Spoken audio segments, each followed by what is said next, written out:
The July heat in Clover Ridge, Georgia sat on your chest like a wet stone. It didn't ask permission. It just pressed down, relentless, until breathing felt like a chore. Clara Simmons had learned to ignore a lot of things in the past 2 years: the looks from the neighbors, the voice in her own head at 3 in the morning, the hollow feeling of a refrigerator that was never quite full. But the heat she couldn't ignore. It followed her everywhere.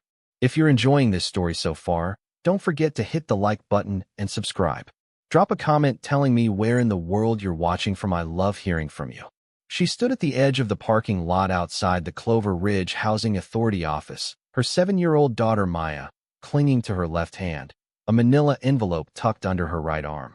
Inside that envelope was the letter she had been dreading for 6 months. Final Notice of Eviction. 30 days. Her name, their address, and a date circled in red ink, as if someone wanted to make sure she felt every edge of it. Mae looked up at her. "Mommy, why are your eyes doing that?" Clara forced a smile down at her daughter. "Doing what, baby?" "That thing. Like when you're trying not to cry, but you don't want me to know." 7 years old. Clara laughed once, short and dry. "I'm fine, sweetheart. Let's go get some water." They walked to the little park 2 blocks down, the one with the broken water fountain that the city kept promising to fix. Clara sat on the bench, let Mae run to the dry sandbox, and opened the envelope again, even though she had already memorized every word. Their apartment, the only home Mae had ever known, was gone. 30 days, and they would be sleeping in her car, or at her cousin Renee's place, for people and a dog already crammed into a 2-bedroom in Macon. Clara had done the math on her phone 3 times. There was no version of the numbers that worked. She had been a hotel housekeeper for 9 years. She was good at it, too quick, thorough, the kind of worker who could turn over a room in 18 minutes and leave it looking like no one had ever lived in it. Then the hotel closed. "Corporate restructuring," they said. Clara nodded through the exit interview, took her final paycheck, and went home to tell Mae that things were going to be a little different for a while. That was 14 months ago. She had worked since. Cashier shifts, gig cleaning jobs, a 3-week stint doing inventory at a hardware warehouse that ended when they automated the process. She had filed for rental assistance twice. The first check never came. The second was not enough. She had done everything right, or at least everything available to her, and still ended up here, on a park bench in July heat, watching her daughter draw shapes in sand that had no water in it. Clara folded the envelope back up. She had one practical option left, and it was not a good one. Her grandmother, Mae Simmons, had died 14 months ago at the age of 89. Mae had been the kind of woman people described as fierce and meant it as the highest compliment. She had outlived 2 husbands and 4 of her 6 children. She had raised chickens, kept a garden, and made the best sweet potato pie in the county. She had also lived alone for the last 22 years of her life on the property she inherited from her own mother, a place called Hallow grounds. Nobody in the family talked about Hallow grounds without a kind of uncomfortable silence following the name. It sat at the end of a gravel road 12 miles outside town, a 3-story antebellum estate that had been built in 1849, survived the Civil War, survived 2 floods, survived a fire in 1961 that took out the east wing entirely and left the rest of it scorched and strange. Mae had refused every offer to sell it. She lived in the 4 rooms that still had solid floors and a working roof, kept the rest of the place locked, and when anyone asked her why she stayed in a crumbling house all alone, she said the same thing every time. Because somebody has to. When Mae died, the estate passed to Clara. Not to Clara's mother, who had moved to Birmingham. Not to any of the aunts or uncles or cousins who actually wanted land. To Clara, the granddaughter who used to spend summers there as a child, sleeping under the ceiling fan in the blue room, eating cornbread off a cast-iron skillet, listening to Mae hum in the kitchen before dawn. The will had been specific and confusing. Clara had sat in the lawyer's office in a borrowed blouse, listening to legal language she barely understood, and walked away with a property deed and a single handwritten note from her grandmother that said only, "Do not be afraid of what is underneath." She had not gone to see the property. She had not had time or money for the drive, or the emotional bandwidth for what she imagined she would find: a falling-down house, a money pit, a liability. Her cousin Renee had looked it up on her phone after the funeral and said the county assessed it at $12,000, which Renee took to mean it was worth nothing, which she said out loud twice. in front of people. "Girl, you'd have to pay somebody to take that place off your hands," Renee had said. "The roof alone, I know," Clara had said. And she'd put the deed in a shoebox and not looked at it again. Until now. She pulled out her phone, typed the address from memory. The satellite image that loaded was not reassuring. 3 stories of deteriorating white wood.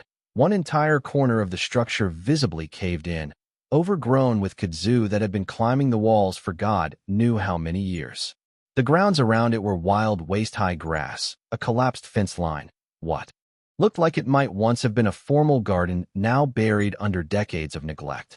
The drive leading up to it was barely visible. Maya appeared at her knee. "What's that?" "That," Clara said slowly, "is Grandma Iris's old house." Maya studied the screen. "It looks like it's sleeping." Clara looked at her daughter for a long moment. "Yeah," she said. "It does." She made the decision the way she made all her decisions lately, not because it was the best option, but because it was the only one that was actually hers. She had 30 days. The estate had a roof, at least over part of it. She had her car, a few $1,000s she had been saving in cash in an envelope taped to the back of her dresser drawer because she did not trust banks anymore after the overdraft fees had eaten her twice. And she had her grandmother's handwriting on a piece of paper that said, "Do not be afraid of what is underneath." She did not know what that meant yet, but she had learned, in the past 2 years, that the only thing worse than a hard choice was no choice at all. "Come on, baby," she said, standing up from the bench. "We're going for a drive." The drive out to Hallow grounds took 40 minutes on roads that got narrower and rougher the further they went from town. Clara's 2009 Honda Civic shuddered over potholes and loose gravel. Maya had fallen asleep in the back seat somewhere around mile 8, her cheek pressed against the window, her small mouth open. Clara drove with both hands on the wheel and tried not to think too hard about what she was doing. She had called her cousin Renee from the park. Renee had been quiet for a moment and then said, in the careful way people use when they think someone is making a mistake, "Clara, that house hasn't had running water in 3 years. Mae was on a well, and the pump broke the winter before she died. You know that, right?" Clara knew that. "And the electric, I know, Renee." Another pause. "I'm just saying. You've got Maya to think about." "I'm always thinking about Maya," Clara had said, and ended the call. She knew how it looked. She knew what people would say. A woman with an eviction notice and a 7-year-old, driving an hour out into the middle of nowhere to move into a condemned property. It looked like desperation, because it was desperation, but it was also the only asset she had ever been given in her life, and she was not going to let it rot without at least looking at it with her own eyes. The gravel road ended at a rusted iron gate, half open, leaning off one hinge. Clara eased the car through and followed the overgrown drive for another 100 yards until the house came into view. She stopped the car and sat there.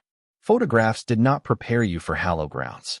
Even in ruin, there was something about the place that made your breath catch the sheer scale of it, the way it rose up against the Georgia tree line like something that had decided long ago it was not going anywhere. The main structure was 3 stories of white-painted wood gone gray with age and weather, 2 chimneys standing above the roofline like sentinels, a wide wraparound porch that had mostly held, though the railing on the south end had collapsed. The east wing that had burned in 1961 was a skeletal outline against the sky, roof gone, walls standing but dark and hollow. Kudzu covered the left side of the house entirely, a thick green curtain climbing all the way to the second-floor windows. But the main section, the original front of the house, the entrance and the rooms behind it still stood. Still had glass in most of its windows. Still had a roof. "Mommy." Maya had woken up without Clara noticing. She was pressed against her window, staring up at the house with wide eyes. "Is that ours?" Clara's throat was tight. "Yes, baby. That's ours." "It's big." "It is. It looks like a castle." Clara looked at the sagging porch, the dark windows, the kudzu. Then she looked at her daughter's face, which held no fear at all, only wonder. "It kind of does," she said. They got out of the car. The heat was different here than in town, thick with the smell of pine and dirt, and something older underneath, something she couldn't name. Insects were loud in the high grass. A crow called from somewhere deep in the trees behind the house.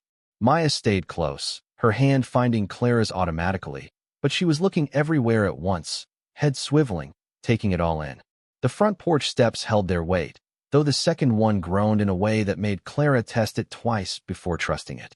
She used the old brass key the lawyer had given her. It took both hands and a hard shoulder against the door to get it open, the wood swollen with years of humidity. But it opened. The entrance hall inside was dim and still and smelled of time. Old wood, old paper, the ghost of something floral that might have been sachets Iris Mae kept in the closets. The wallpaper was peeling in long strips, water stained at the top of the walls from what Clara assumed was roof damage above. The floor was wide plank hardwood, buried under a quarter-inch of dust, but solid under her feet. Solid and real. She took 3 steps inside and stopped. The house was not what she had expected. She had expected ruin, collapsed ceilings, rotted floors, the kind of structural failure that would make the whole thing a write-off. What she found instead was a house that had aged hard but had not given up. The ceiling in the entrance hall was intact. The staircase rising to the second floor was dusty and missing a banister on one side, but its bones were sound. The rooms she could see through the doorways on either side, a parlor on the left, what looked like a library on the right, were dim and abandoned, but standing. Her grandmother had lived here alone for 22 years. She had lived here the way a person lives somewhere when they love it and refused to leave, maintaining what she could, closing off what she couldn't, making do with what remained. And what remained was more than Clara had expected. Maya had let go of her hand and drifted toward the library doorway. "Mommy, look at all the books." Clara followed. The library was floor-to-ceiling shelves on 3 walls, most of them still holding books, old ones, leather-bound, their spines faded to soft browns and greens. A reading chair by the window, its fabric gone thin. A writing desk in the corner with a green glass lamp on it, long dead but still beautiful. And on the desk, weighted down by the lamp, a folded piece of paper. Clara picked it up. The handwriting on it was Iris Mae's, large, deliberate, a woman who had never trusted small handwriting. "Clara, if you've come this far, you already know what I knew about you. You were always the one who stayed. You were always the one who looked. The others looked at this place and saw what it cost. You were 10 years old, and you saw what it was worth. I need you to keep looking. Don't stop at what you can see. Go down to the cellar. Take your time. And remember what I always told you: the ground keeps what the world tries to take away." Clara read it twice. Her hands were not steady. She had not been to the cellar as a child. Iris Mae had always kept the cellar door locked, and Clara, obedient even as a curious child, had never pushed it. She had assumed it was storage. Old furniture, old canning jars, the kind of accumulated debris that old houses collect in their lowest spaces. "Mommy." Maya was watching her from the doorway. "What's it say?" Clara folded the letter and put it in her pocket. "Grandma Iris left us instructions," she said. "For what?" "For looking around." Clara looked at her daughter, then at the house around them, then down at the letter in her pocket. "Come on. We're going to explore." They spent the rest of that first afternoon moving through the livable parts of the house. Clara did it methodically, the way she had always done everything, room by room, floor by floor, making a mental inventory of what worked and what didn't, what was salvageable and what was gone. The kitchen was at the back of the main floor. It was large, old, with a cast iron stove that Iris Mae had still been cooking on with propane canisters when she died. The sink had no running water. Renee had been right about the pump, but the structure of the room was sound. The pantry off the kitchen held empty shelves and a few remaining canning jars, and through the pantry's back wall was a door. The cellar door. It was made of heavy wood reinforced with iron strapping, and it had 2 locks on it. 2 separate padlocks, both of them old, but both of them locked. Clara stood in front of it for a long moment with the single brass key the lawyer had given her, knowing before she tried that it would fit neither of them. She tried anyway. It didn't fit. She stood there, running her thumb along the door frame, thinking. Her grandmother had written "Go down to the cellar." Her grandmother had locked the cellar with 2 locks and given Clara only 1 key. This was not an oversight. Iris Mae did not make oversights. She had been the most deliberate woman Clara had ever known, a woman who signed birthday cards 3 weeks early and kept her papers in a fireproof box and never once lost her reading glasses because they lived in one spot and one spot only. 2 locks. 1 key. There was another key somewhere. "Mommy, don't look down," Maya said suddenly from behind her. Clara spun. Maya was standing in the kitchen doorway, pointing at the floor near the stove. "Don't look down. Mommy, there's a big spider." Clara looked. There was indeed a large spider. She relocated it with a dustpan. Then she stood back up and looked around the kitchen with fresh eyes. The floorboards near the stove were slightly different from the rest. She noticed it now that she was paying attention. The rest of the kitchen floor was the same wide plank hardwood as the entrance hall, worn smooth and gray with age. But the boards directly in front of the stove, an area maybe 3 feet by 4 feet, were slightly newer. Different wood. The grain ran in a different direction. And one of them, the board closest to the stove's left leg, had a small iron ring set into it, almost invisible unless the light caught it. Clara crouched down. The ring was attached to a board, and when she pulled it, the board lifted cleanly, revealing a shallow hollow underneath. And in the hollow was a key. Not a modern key. An old one, heavy brass, the same material and age as the one the lawyer had given her. She picked it up and turned it in her hands. On the key's bow, someone had scratched 3 small letters, I-M-S, Iris Mae Simmons. Clara's heart was beating somewhere in her throat. She went to the cellar door, tried the new key in the first lock. It turned. Tried it in the second lock. It turned. Both locks. One key. Her grandmother was not making oversights. She had been making sure that only the right person, the patient one, the one who actually looked, would ever open this door. The door swung inward. Cool air rose from below, startlingly cool, 10 degrees colder than the rest of the house, carrying the smell of earth and stone and something else she couldn't place, something dry and clean. A pull chain light hung just inside the door. She pulled it and expected nothing. The bulb lit up. Clara stared. Renee said there was no power. There was a power source for this room, at least a separate circuit. It seemed something deliberate. She would understand why later. She understood nothing yet. She turned to Maya. Baby, I need you to stay right here in the kitchen. Can you do that for me? I want to come. I know, but I need to look at something first. Just for a minute. I'll be right back. Maya looked at her with those impossible eyes that could read her too clearly. You're excited, Mommy. Clara touched her daughter's face once. I'm being careful, she said. That's different. She went down the stairs alone. If you're hooked on this story, make sure to subscribe and turn on notifications so you never miss an upload. Your support means everything and helps me bring you more emotional stories like this one. The cellar stairs were stone, not wood poured concrete over rubble stone. She guessed, old construction, colonial-era work in a house built in 1849. They descended about 12 feet below the main floor, and at the bottom, Clara pulled a second light chain. The room that came into view stopped her on the last step. It was larger than she would have thought possible from looking at the house's footprint. The ceiling was low, maybe 7 feet, lined with old beams. The walls were stone, dry and solid. And the floor was also stone, old flagstone, uneven in places but intact. This was not a root cellar, not a simple storage space. This was a built room, a deliberate room, constructed with care and intention. And it was not empty.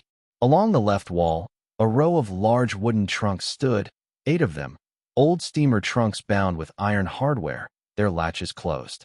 Along the right wall, a series of wooden shelving units, clearly more recent than the room itself, held row after row of document boxes, the kind with lids, each one labeled in Iris Mae's large handwriting. Along the back wall stood something that took Clara several seconds to process, a row of paintings, maybe 20 of them, leaning face out against the stone, their frames gilt and heavy, the canvases large, each one covered with a cloth, the cloths themselves old but intact. And in the center of the room, on the flagstone floor, sat a single thing, a wooden writing box, the old-fashioned kind with a slanted lid for writing on.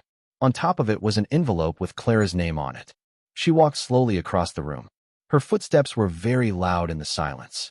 She picked up the envelope and opened it. 2 pages in Iris Mae's handwriting. My dearest Clara, I have been waiting a long time to write this letter. I have been waiting because I needed to be certain the right person would read it. And I am certain now, because only someone who truly looks at this house would have found the key under the stove. Anyone else would have given up or not bothered looking. That has always been the difference between you and the rest of this family. You look, what is in this cellar has been here a long time. Not all of it was put here by me.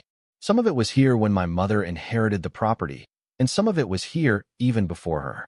What I can tell you is what I know, which is this.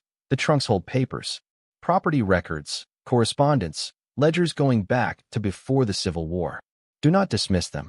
A man came to see me 15 years ago, a professor from Atlanta, and when I showed him a portion of what is in those trunks, he told me they were among the most significant historical documents he had encountered in 30 years of research. I sent him away. I was not ready. I am asking you to find someone like him. The document boxes hold everything I collected during my life on this property, my own correspondence, records of offers people made to buy this land, and most importantly, the surveys. There have been 4 separate geological surveys of this property since 1970. Every single one of them was commissioned by someone who wanted to buy the land. Every single one of them. They tried to hide from me. I got copies anyway. Read the surveys, Clara. Read them carefully. Then open the trunks and read what is inside. And then look at the paintings. I am going to tell you something now that you may not believe, but I have never lied to you, and I am not starting now. This land is worth more than anyone in this family has ever understood. The men who wanted to buy it knew. I knew. And now you will know. You were always the one who stayed. Now I am asking you to stay again, and to not be afraid of what you find. All my love, Iris Mae P.S. I had the electrical run separately to this room 30 years ago. The climate control unit is behind the shelving on the right wall. It runs on a separate solar circuit. The paintings need stable temperature. You will understand why. Clara read the letter twice, standing in the middle of the cellar with the cool air all around her, and the hum of a climate control unit she could now hear, very faintly, behind the right wall shelving. She looked at the trunks. She looked at the document boxes. She looked at the covered paintings. She had come here with 30 days on an eviction notice, for $1,000 in an envelope, a 7-year-old daughter, and nothing else. She had come here because it was the last thing left. She had expected a salvage operation. She had expected to be calculating whether she could patch the roof herself or whether she needed a contractor she couldn't pay. She had not expected this. She went to the first document box on the shelf. The label read, Survey 1973 Kessler Development Corporation. She opened it and began to read. The survey was technical, dense with geological language she only partially understood, but the summary at the front was written in plain English for the benefit of whoever had commissioned it. She read it slowly, parsing the words with the careful attention of someone who has learned that documents contain things people do not always want you to find. Asterisk preliminary assessment indicates significant mineral deposit concentration in the lower substrate layers beneath the northeast quadrant of the subject property. Analysis of core samples taken at depths of 40 to 60 feet reveals unusually high concentrations of asterisk mommy. Maya's voice from the top of the stairs, not frightened, just impatient. Clara closed the box gently, put it back in its place, and went up the stairs to her daughter. She would come back. She had a great deal to come back to. What she did not know yet, standing in that kitchen with her daughter pulling at her sleeve and the Georgia heat pressing through the old windows, was the scale of what was below her feet. She did not know that the 4 surveys in those boxes told a story that had been deliberately buried for 50 years, that the mineral deposits under Hallow grounds had been assessed in private by 4 different companies, each hoping Iris Mae Simmons would sell at a value that would later be professionally confirmed at over $400 million. She did not know that the paintings along the back wall of the cellar were not prints, not reproductions, not the kind of art a person hangs because they like the colors. She did not know their names yet. She did not know their provenance. She did not know that the documents in those trunks would eventually make legal scholars at 2 universities argue publicly about their historical significance, or that the geological surveyors who had tried to buy her grandmother's silence would find themselves answering very uncomfortable questions in very official settings. She did not know any of this yet. She knew only that her grandmother had told her to look, and that she had looked, and that the cellar was cool and full of locked boxes, and that her daughter was hungry, and that she had to find a way to make this place livable before the 30 days ran out. Okay, she said to Maya. Let's go find something to eat. They slept in the car that first night, parked in the circular drive in front of the house. Clara had been in enough of the main floor to know that the bedroom Iris Mae had used the first floor room off the back hallway. The one with the intact ceiling and the functional window locks was usable, but she was not ready to sleep there yet. Not until she had cleaned it. Not until she knew for certain the floor held and the windows sealed, and there was nothing living inside the walls. Maya thought sleeping in the car was an adventure, and fell asleep in 20 minutes with her head on a rolled-up jacket and Clara's hand on her back. Clara did not sleep. She sat in the driver's seat with the windows cracked and the night sounds of the property all around her, the crickets, the frogs from somewhere nearby, the occasional wind through the pines, and looked at the house through the windshield. From the outside, in the dark, it was something else entirely. The kudzu was a dark mass on the left side. The east wing skeleton was barely visible. But the main structure, the part with the rooms and the cellar and the boxes and the surveys and the paintings, that part sat solid and dark against the lighter sky. Every window black, the whole place absolutely still. She thought about her cousin Renee. She thought about the housing authority letter. She thought about the past 14 months, every job that ended, every application she sent, every time she had sat with her daughter and tried to explain in age-appropriate terms that things were tight right now, but they were going to be okay because they always found a way to be okay, even when the math didn't support it. She thought about Iris Mae, 22 years alone in this house, turning away buyers, getting copies of surveys she was not supposed to see, running a separate electrical circuit to a climate-controlled cellar, writing letters to a granddaughter she trusted. You were always the one who looked. Clara took her phone out and opened the photos she had taken in the cellar. The trunks, the document boxes, the covered paintings. She had not uncovered any of the paintings. She had not opened any of the trunks. She had read 4 pages of the first survey before Mae called her upstairs. 4 pages about mineral concentrations in the northeast quadrant. She expanded the photo of the first survey box. Survey 11973, Kessler Development Corporation. She searched the name on her phone. Kessler Development had been acquired by a larger land development company in 1989. That company had itself been acquired twice since then, but the original principals were still listed in old news archives. She found a brief item from a 1975 Georgia business publication about the company's activities in the area, a quote from the founder about properties in the rural southeast, which she read the phrase, twice, significant undiscovered resource potential. She sat with that phrase for a long time in the dark. Undiscovered resource potential. On her land. On Iris Mae's land. On the land 3 different companies had tried to buy over 50 years and failed because Iris Mae would not sell. Because Iris Mae said somebody had to stay. Clara looked at the house. The house looked back, dark and still and full of whatever it had been keeping. Okay, Grandma, she said quietly to the windshield. I'm looking.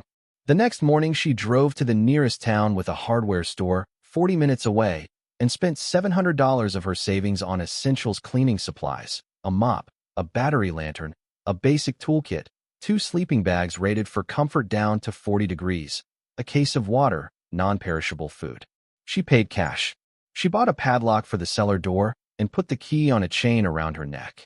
Mae helped her carry everything inside and pronounced the project a cleanup mission, which she treated with solemn professionalism.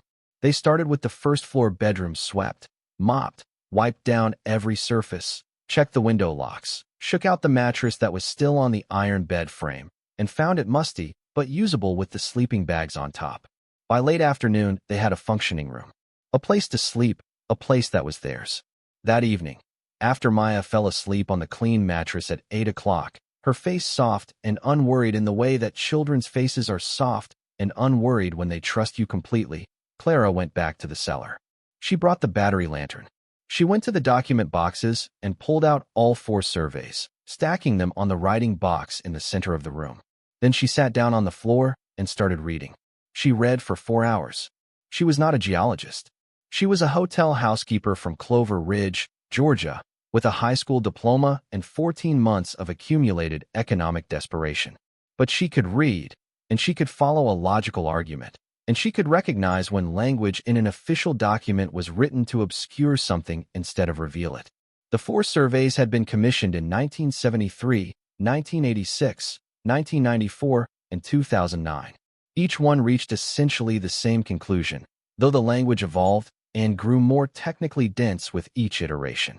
Beneath the northeast quadrant of the property, a section of about 40 acres that included the area behind the old garden wall, there existed a mineral deposit of exceptional density. The specific mineral varied in emphasis between the surveys. The first focused primarily on rare earth elements. The later ones focused more precisely on what they called a lithium-clay deposit of unusual concentration. The 2009 survey, the most recent and the most technically specific, contained an estimated value figure in its private summary section that had been redacted crossed out in black marker. Clara held the page up to the lantern. The black marker was not quite opaque. She could see numbers beneath it. $430 million, give or take. She stared at that number for a long time. Then she put the surveys back in their boxes, turned off the lantern, and sat in the dark of the cellar for a while.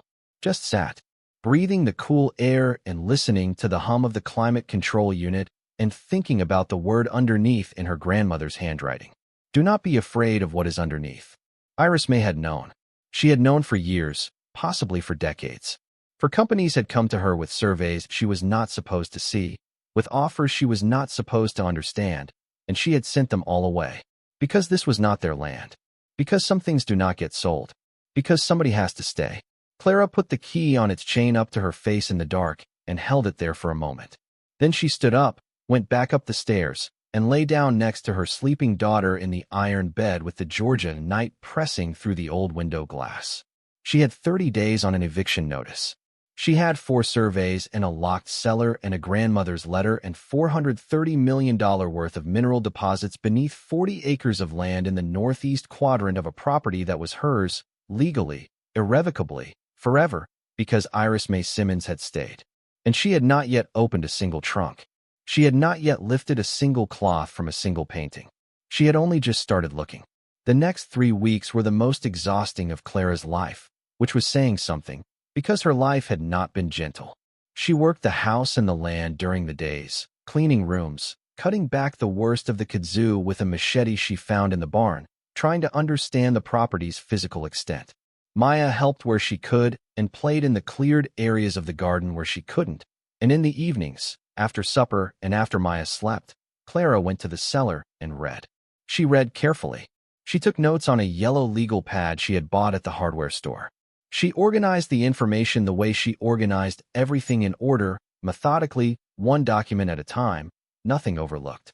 By the end of the first week, she had worked through all 4 surveys and begun on the correspondence files in the document boxes, the letters Iris Mae had received over the decades from lawyers, developers, and one very persistent man named Gerald Fitch who had written 11 letters between 1989 and 2003, each one offering more money than the last, until the final one, which read, Mrs. Simmons, I am prepared to offer $1 million for the north 40 acres only.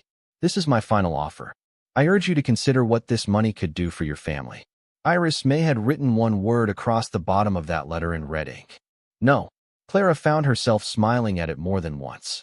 She also found, in a separate file labeled in Iris Mae's handwriting important read all, a folder of communications with a woman named Dr. Pamela Osei at the Georgia Institute of Technology, dated from 2015 to 2019.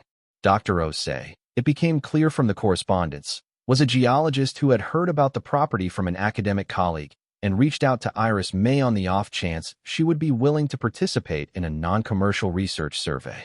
Unlike the previous surveys, this one would be conducted by the university. The findings would be the property of Iris Mae, and no purchase offer would follow. Iris Mae had let her come. The research survey Dr. Osei conducted was in a different category from the commercial surveys entirely. It was thorough, independent, and written for Iris Mae in plain language at Iris Mae's specific request. It was also the most recent assessment of the property, dated 2017, and it was the one that contained no redactions, no crossed-out numbers, no corporate hedging. It confirmed everything the commercial surveys had found and added something they had not. A secondary deposit, located in a different part of the property, in the area beneath and around the main house's cellar, consisting of a highly unusual concentration of calcium carbonate formations that Dr. Osei, in language more careful than Clara could fully parse, described as of significant archaeological and geological interest that would require further study to fully characterize, but which preliminary analysis suggests may be of considerable academic and potentially commercial value. The university had asked to continue the study. Iris Mae had thanked Dr. Osei, kept her copy of the report, and declined further access. Clara put that report in its own separate pile on the writing box and looked at it for a long time. The trunks. She had been putting off the trunks. She had been putting them off because she suspected they would not be simple, and she was right. She opened the first one on a Tuesday evening, 3 weeks into her time at Hallow grounds. It was the largest of the 8, bound with heavy iron strapping and a lock that took the brass key and a good deal of persuasion. Inside, packed in oilcloth that had kept them remarkably preserved, were papers. Hundreds of pages of papers handwritten, some of them barely legible, some in scripts that were clearly not modern. Letters, ledgers, land documents, contracts. The oldest ones at the bottom were dated in the 1850s. She handled them with the care of someone who understood, even without knowing exactly why, that she was holding something irreplaceable. She could not read all of them quickly. The handwriting was too old, the language too archaic in places, some documents in what looked like French. She photographed each one with her phone, methodically, every page, before she even tried to read them, because she had read enough about old documents to know that handling meant risk, and she was taking no risks with this. By the time she had photographed the first trunk's contents and laid the first preliminary outline of what was there, it was 2 a.m, and she was sitting on the cellar floor with the lantern burning low and a realization forming in her mind that was almost too large to hold. The trunks contained the estate's records going back to before the Civil War. Original land grants. Correspondence with historical figures whose names she recognized from schoolbooks. A ledger recording, in detail, transactions and events on this property through the 1860s and 1870s, during and after the war, at a time when this region of Georgia was at the center of significant historical events. And buried in the third trunk, under everything else, something she had to unwrap very slowly from its oilcloth covering, holding her breath the entire time. A series of documents bound with a ribbon, the ribbon itself disintegrated but the knot still holding. On the top page, in a handwriting she recognized as different from everything else, a name she recognized. She read it twice. She read it a third time. She did not sleep that night. By morning she had made a list on the yellow legal pad. The list had 4 sections. Each section had numbers beside it. The numbers were large. She added them up at the bottom and put a question mark beside the total, because she was not certain and she would not claim certainty she did not have. But the number, question mark and all, was the kind of number that changes a person's understanding of what is possible. She was sitting on the porch with that legal pad and a cup of instant coffee when Maya came out in the morning, squinting in the early sun, hair loose from its braids. "Did you sleep, Mommy?" "A little." Maya looked at the legal pad. "What's all that?" Clara looked at her daughter, 7 years old, sneakers still tied from yesterday, trusting without reservation the person she had been holding the world together for. "Baby," she said carefully, "you know how Grandma Iris always told us that this place was special? She said it was the most important land in 3 counties. She did." Clara put her hand on Maya's head. "I think she was right." Maya considered this with the seriousness of a child who has learned to take important things seriously. "Are we going to be okay?" "Yes," Clara said. And for the first time in 14 months, she said it without any reservation at all. "We are going to be okay." She had not yet opened the last trunk. She had not yet lifted the cloths from the paintings. She had a legal pad full of numbers with a question mark beside the total, and she had her grandmother's letter in her pocket, and she had a phone number in the Georgia Tech alumni directory for a geologist named Dr. Pamela Osei, who had once asked to study this land and been told no. But not anymore. Clara finished her coffee, looked out over the overgrown grounds of Hallow grounds in the early morning light, and picked up her phone. It was time to call on the person who could tell her exactly what she was standing on. Dr. Pamela Osei picked up on the 4th ring, which Clara had not expected because it was 7:15 in the morning and she had braced herself for a voicemail. "This is Dr. Osei. Dr. Osei, my name is Clara Simmons. I think you knew my grandmother, Iris Mae Simmons.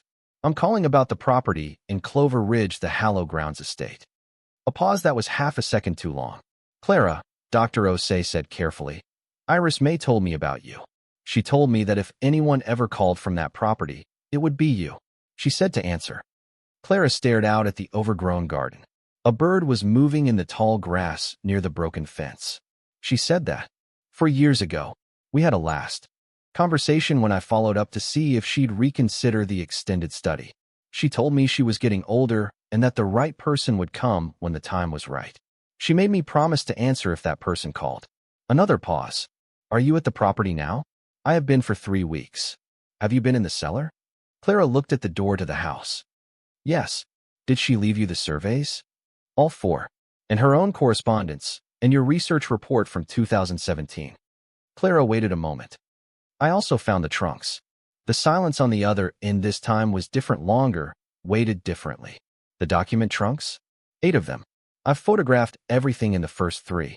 I haven't opened all of them yet. Dr. Osei said something under her breath that Clara couldn't quite hear. Then, Clara, I need to ask you something directly. Have you spoken to anyone else about the contents of the cellar? Any lawyers, developers, anyone who contacted the property about purchasing it? No. No one knows I'm here except my cousin, who thinks I've lost my mind. Good. Keep it that way for now.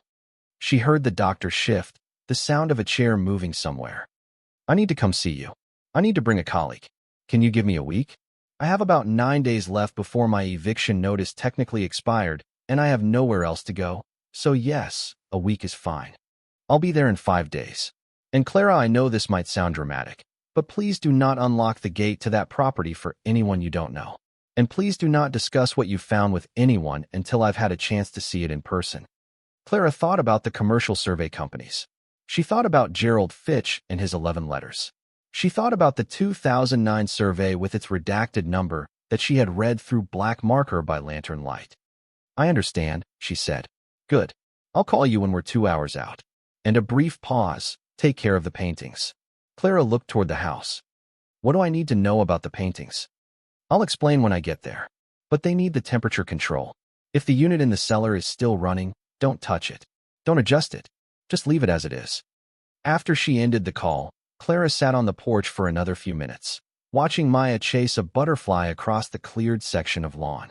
The morning was cooler than it had been, a front moving through, and the house behind her sat in the early light looking almost dignified, almost like what it had been before the fire took the east wing, before the decades of emptiness wore it down. She could see now, in the angles of the remaining structure, what it had been. A substantial thing, a built-to-last thing, a thing that someone had put serious intention into. Iris May had seen that intention. Iris May had guarded it. Clara went inside and started making a list of everything she needed to do before the geologist arrived. The next 4 days, she worked like she had not worked since the hotel was still open, since she was still turning over rooms in 18 minutes and making it look effortless. She could not fix the house, not in 4 days, not with her savings, but she could make it presentable. She could make it look like what it was, a property someone was caring for again after a long absence. She cut back more of the kudzu on the south side of the house. She swept and mopped every room on the main floor that had a solid ceiling and intact windows. She cleared the entrance hall of debris, restacked the books in the library the way she suspected they had been stacked before years of settling shifted them, cleaned the library windows until they let in actual light. She found a toolbox in the barn that had belonged to no one she could name and used it to reattach the porch railing on the south end. Replacing 2 boards entirely with lumber, she cut herself from planks in the barn. Maya carried things, swept, handed tools, and narrated everything she was doing with the authority of a small person who has decided that if the grown-up is taking something seriously, it deserves full attention. She named the butterfly she had chased on the first morning and reported its location daily. She decided that the parlor was going to be a reading room, organized the books she could reach by size, and wrote a sign on a piece of notebook paper that said Reading Room Maya's Rule and taped it to the door. Clara left it there. At night, in the cellar, she continued through the trunks. She found, in the 4th trunk, a collection of daguerreotypes, early photographs, housed in hinged cases, their surfaces intact. She photographed them all without opening the cases, knowing that exposure to air would damage them. She could not be certain what she was looking at in the images. The quality made fine detail difficult, but several of them showed the house as it had been before the East Wing fire, and one of them showed what she was almost certain was the northeast quadrant of the property in a state she had not imagined. Cultivated, carefully worked, what appeared to be some kind of organized operation happening on that land in a period she estimated, from the image quality, to be the 1870s or 1880s. She had no way to know what the operation was yet. That was a question for Dr. Osei's colleague, whoever that was. In the sixth trunk she found, wrapped in oilcloth like everything else, a manuscript. Not a letter, not a ledger, but a bound manuscript of maybe 200 handwritten pages, the binding itself disintegrating, but the pages largely intact. She handled it with the same slow care she had developed for everything in those trunks. The title page, visible without opening it fully, read, "A true account of the establishment and operations of the Hallow grounds. Property, Clover Ridge, Georgia, 1849 to 1871, being a record kept by its steward." She sat with that for a long time and said nothing, because there was nothing to say. She photographed it page by page, slowly, and put it back in its oilcloth with hands that did not shake only because she was being deliberate about it. The seventh trunk held correspondence she had expected, but not at this scale, letters from people whose names she knew from school, from history books, from the kind of context that made a person sit back and recalculate what they thought they understood about where they were standing. She photographed everything and let the implications wait, because the implications were too large to process in a cellar alone at midnight, and they would still be there in the morning. The eighth and final trunk she left for when Dr. Osei arrived. Some things, she had learned, were better witnessed than discovered alone. Dr. Pamela Osei arrived on a Wednesday morning with a colleague named Dr. James Britton, who was not a geologist but an archivist, which Clara understood immediately when she saw the white cotton gloves he was carrying in his jacket pocket. He introduced himself as a specialist in pre-Civil War Southern documents affiliated with Emory University, and then he looked at the house with an expression that Clara recognized from her own first view of it, the caught breath, the recalibration. "Iris may never let me inside," Dr. Osei said quietly, looking at the entrance hall. "She let me take samples from the grounds, and she showed me the first survey, as a demonstration that she understood what I was looking at. But she kept the rest close." "She was protecting it," Clara said. "Yes." Dr. Osei looked at her steadily. "She told me she was waiting for the right time. I think she meant the right person." They went to the cellar. Dr. Osei spent 20 minutes examining the climate control system and the general condition of the space before she would look at anything else. She checked the temperature and humidity readings on a meter she had brought, nodded once with what seemed like relief, and then turned her attention to the surveys. She read them the way Clara had, slowly, noting the redactions, holding the 2009 survey's private summary page up to the lantern exactly as Clara had, reading the blacked-out numbers. "They tried to hide this from her," Clara said. "They tried," Dr. Osei confirmed. "She found it anyway. She called me in 2015 specifically because she wanted an independent assessment that wasn't trying to buy anything." She set the survey down. "What they found is accurate, Clara. I can tell you that with confidence. The deposit in the northeast quadrant is real, and it is what the surveys say it is. My 2017 assessment confirmed the composition. I just went further with the analysis." She paused. "The figure in that 2009 survey is a conservative estimate. It is the number they arrived at with 2009 lithium pricing. The current market for lithium-clay deposits of this concentration and purity is considerably higher." Clara absorbed this quietly. "How much higher?" "I would not want to give you a number without a current formal assessment. But I can tell you that the industry has changed considerably in the past 15 years. The demand for lithium has only gone in one direction." Dr. Osei met her eyes. "Sufficiently that I would strongly recommend you retain legal counsel before you speak to anyone about this property. And I mean before, not simultaneously, not after. Before anything else." Dr. Britton, who had been examining the document boxes with the careful focus of someone who has spent a career handling things people do not fully understand the value of, made a sound that was not quite a word. Clara and Dr. Osei both looked at him. He was holding the manuscript. He had unwrapped it with his gloved hands and was looking at the title page, then at Clara, then at the title page again. "Where did you find this?" he asked. "Sixth trunk," Clara said. He turned to the first interior page, read for a moment, then looked up at her with an expression she could not entirely read, something between scholarly composure and the failure of scholarly composure. "Has anyone else seen this?" "Just me. And I only photographed it. I didn't read much." "You photographed the whole thing?" "Every page." He exhaled slowly. "Good. That was the right instinct." He held the manuscript with the reverence of someone who knows what reverence is for. "Clara, I need you to understand that what you have in these trunks, if it is what I think it is, and from what I'm seeing, I believe it represents one of the most significant collections of primary source documents from the Reconstruction era South that I have encountered in 20 years of this work." He paused, choosing his next words. "Some of the correspondence in the boxes I've looked at so far is from people I would not have expected to have extensive written communication with anyone at a property like this, in this region, during this period. The manuscript alone, if authenticated, which I cannot do in a cellar, but which I expect would be confirmed, belongs in a major archive. It belongs in a place where scholars can study it." He looked at her directly. "It also has financial implications. Institutions pay for access. Rightful ownership has value." Clara heard everything he said and held it carefully in the place she had been holding all of it for 3 weeks. She was quiet for a moment. Then she said, "What about the paintings?" Dr. Osei and Dr. Britton looked at each other. "I haven't touched them," Clara said. "My grandmother said to take care of them, and the temperature control is running. But I haven't lifted the cloths." Another look between them. "Clara," Dr. Osei said, "I think we should do that together." They walked to the back wall, the 3 of them, and stood before the row of covered paintings. 22 of them, Clara had counted. Each cloth was old, a fine woven linen that had yellowed with age but was still intact, still doing its job. She did not know what she expected. She had thought about it for 3 weeks and still could not construct an expectation that felt adequate to the weight of everything else she had found. Dr. Osei reached for the cloth on the first painting.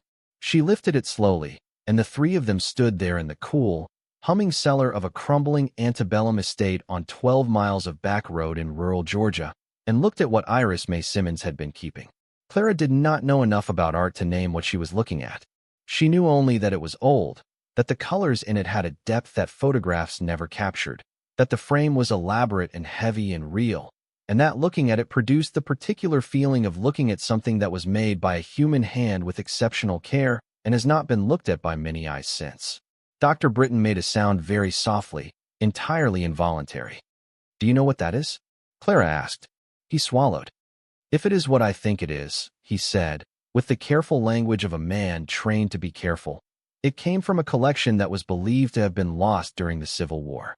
A collection that belonged to a wealthy Savannah family that fled north, that was being transported, and was—" He stopped. He looked at the painting again. "That was thought to have been destroyed." Clara looked at the painting. She looked at the 21 covered paintings still waiting along the wall. She looked at the cellar, the trunks, the document boxes, the surveys in their labeled folders. Then she looked up at the low ceiling above them, above which sat her grandmother's kitchen, her grandmother's stove, the floorboard with the hollow space where the key had been, waiting for the right person to look. She thought about what it meant that the wrong people had spent 50 years trying to understand this land and had never gotten past the gate. She thought about what it meant that Mae had stayed. "The others," Clara said. "We need to see the others." Dr. Osei lifted the second cloth. "And the third." And Clara stood in the cellar her grandmother had built for exactly this moment, watching what 50 years of staying and looking and refusing to be afraid of what was underneath had been protecting all along. She had come here with 30 days on an eviction notice and nothing else.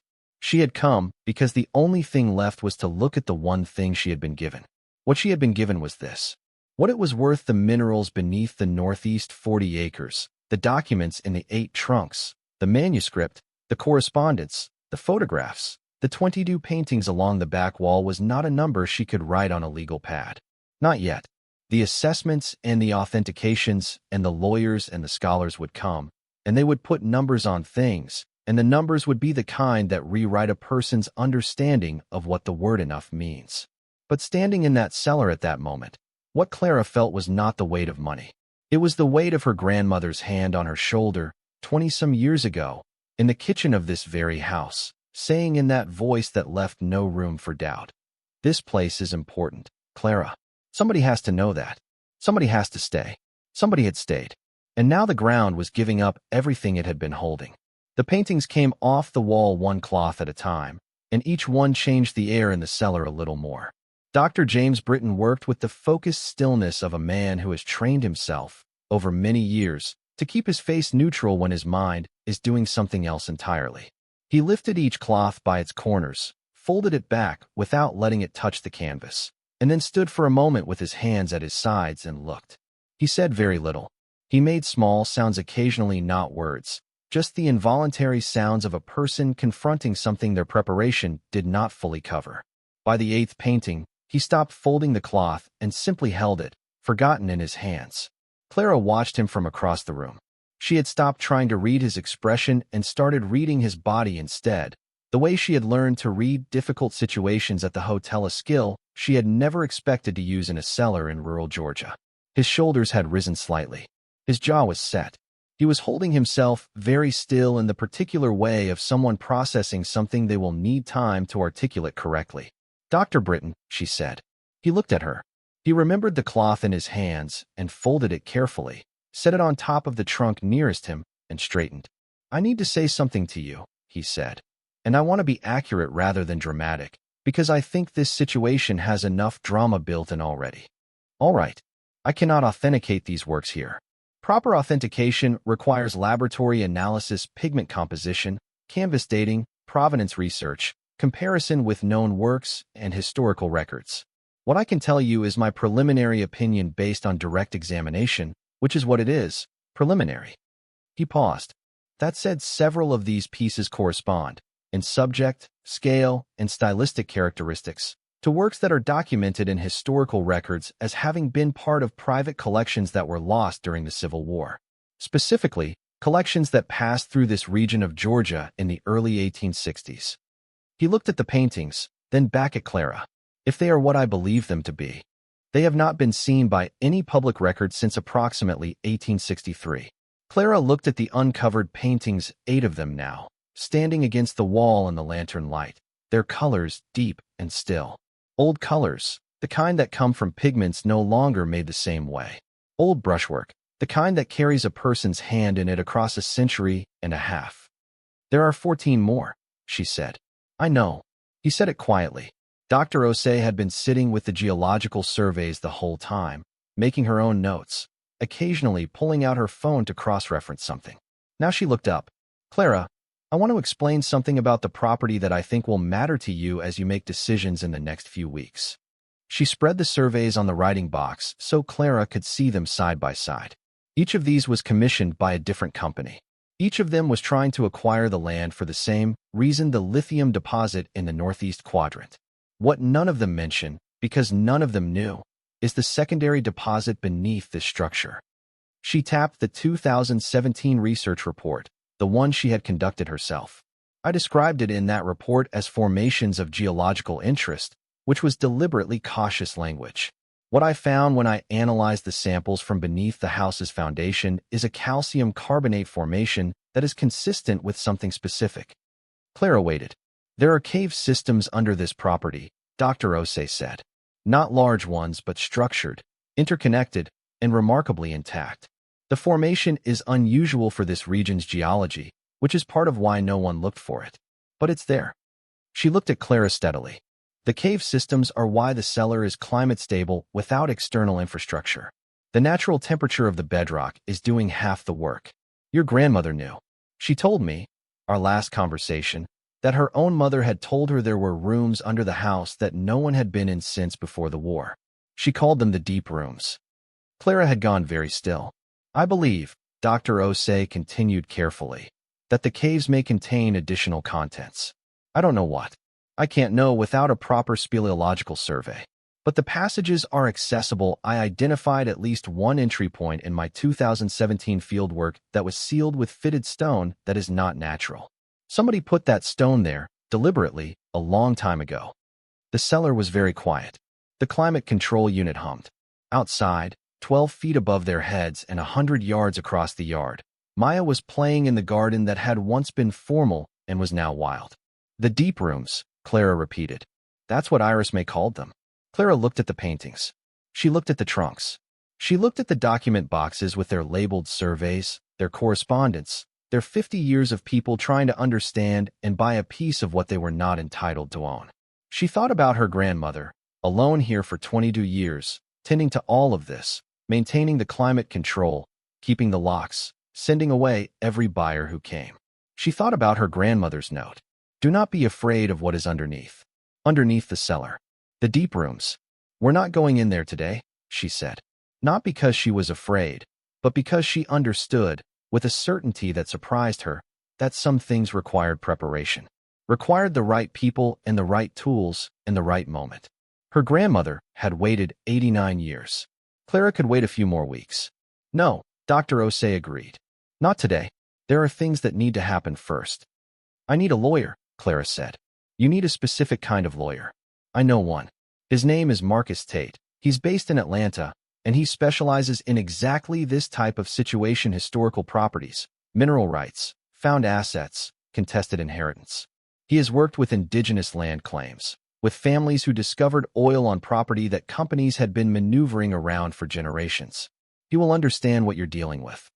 She paused. He also knows how to move quietly. Moving quietly, Clara said, seems important. It is. Right now, no one knows what's in this house except the four of us in this cellar. That is an advantage. The moment this becomes public knowledge, you will have pressure from every direction: buyers, developers, institutions, distant relatives you haven't spoken to in years, people you have never met. The quieter you can stay until your legal position is absolutely airtight, the better. Clara nodded slowly. She thought about Renee, who thought she had lost her mind. She thought about her mother in Birmingham, who had not called back after Clara mentioned she was staying at Hallow grounds. She thought about the housing authority letter sitting in the glove compartment of her car. She had come here with 30 days and nothing else. She had 8 days left. Tell me about the lawyer, she said. Marcus Tate arrived 3 days later in a dark blue car that was neither flashy nor rundown and wore a suit that fit well without announcing itself.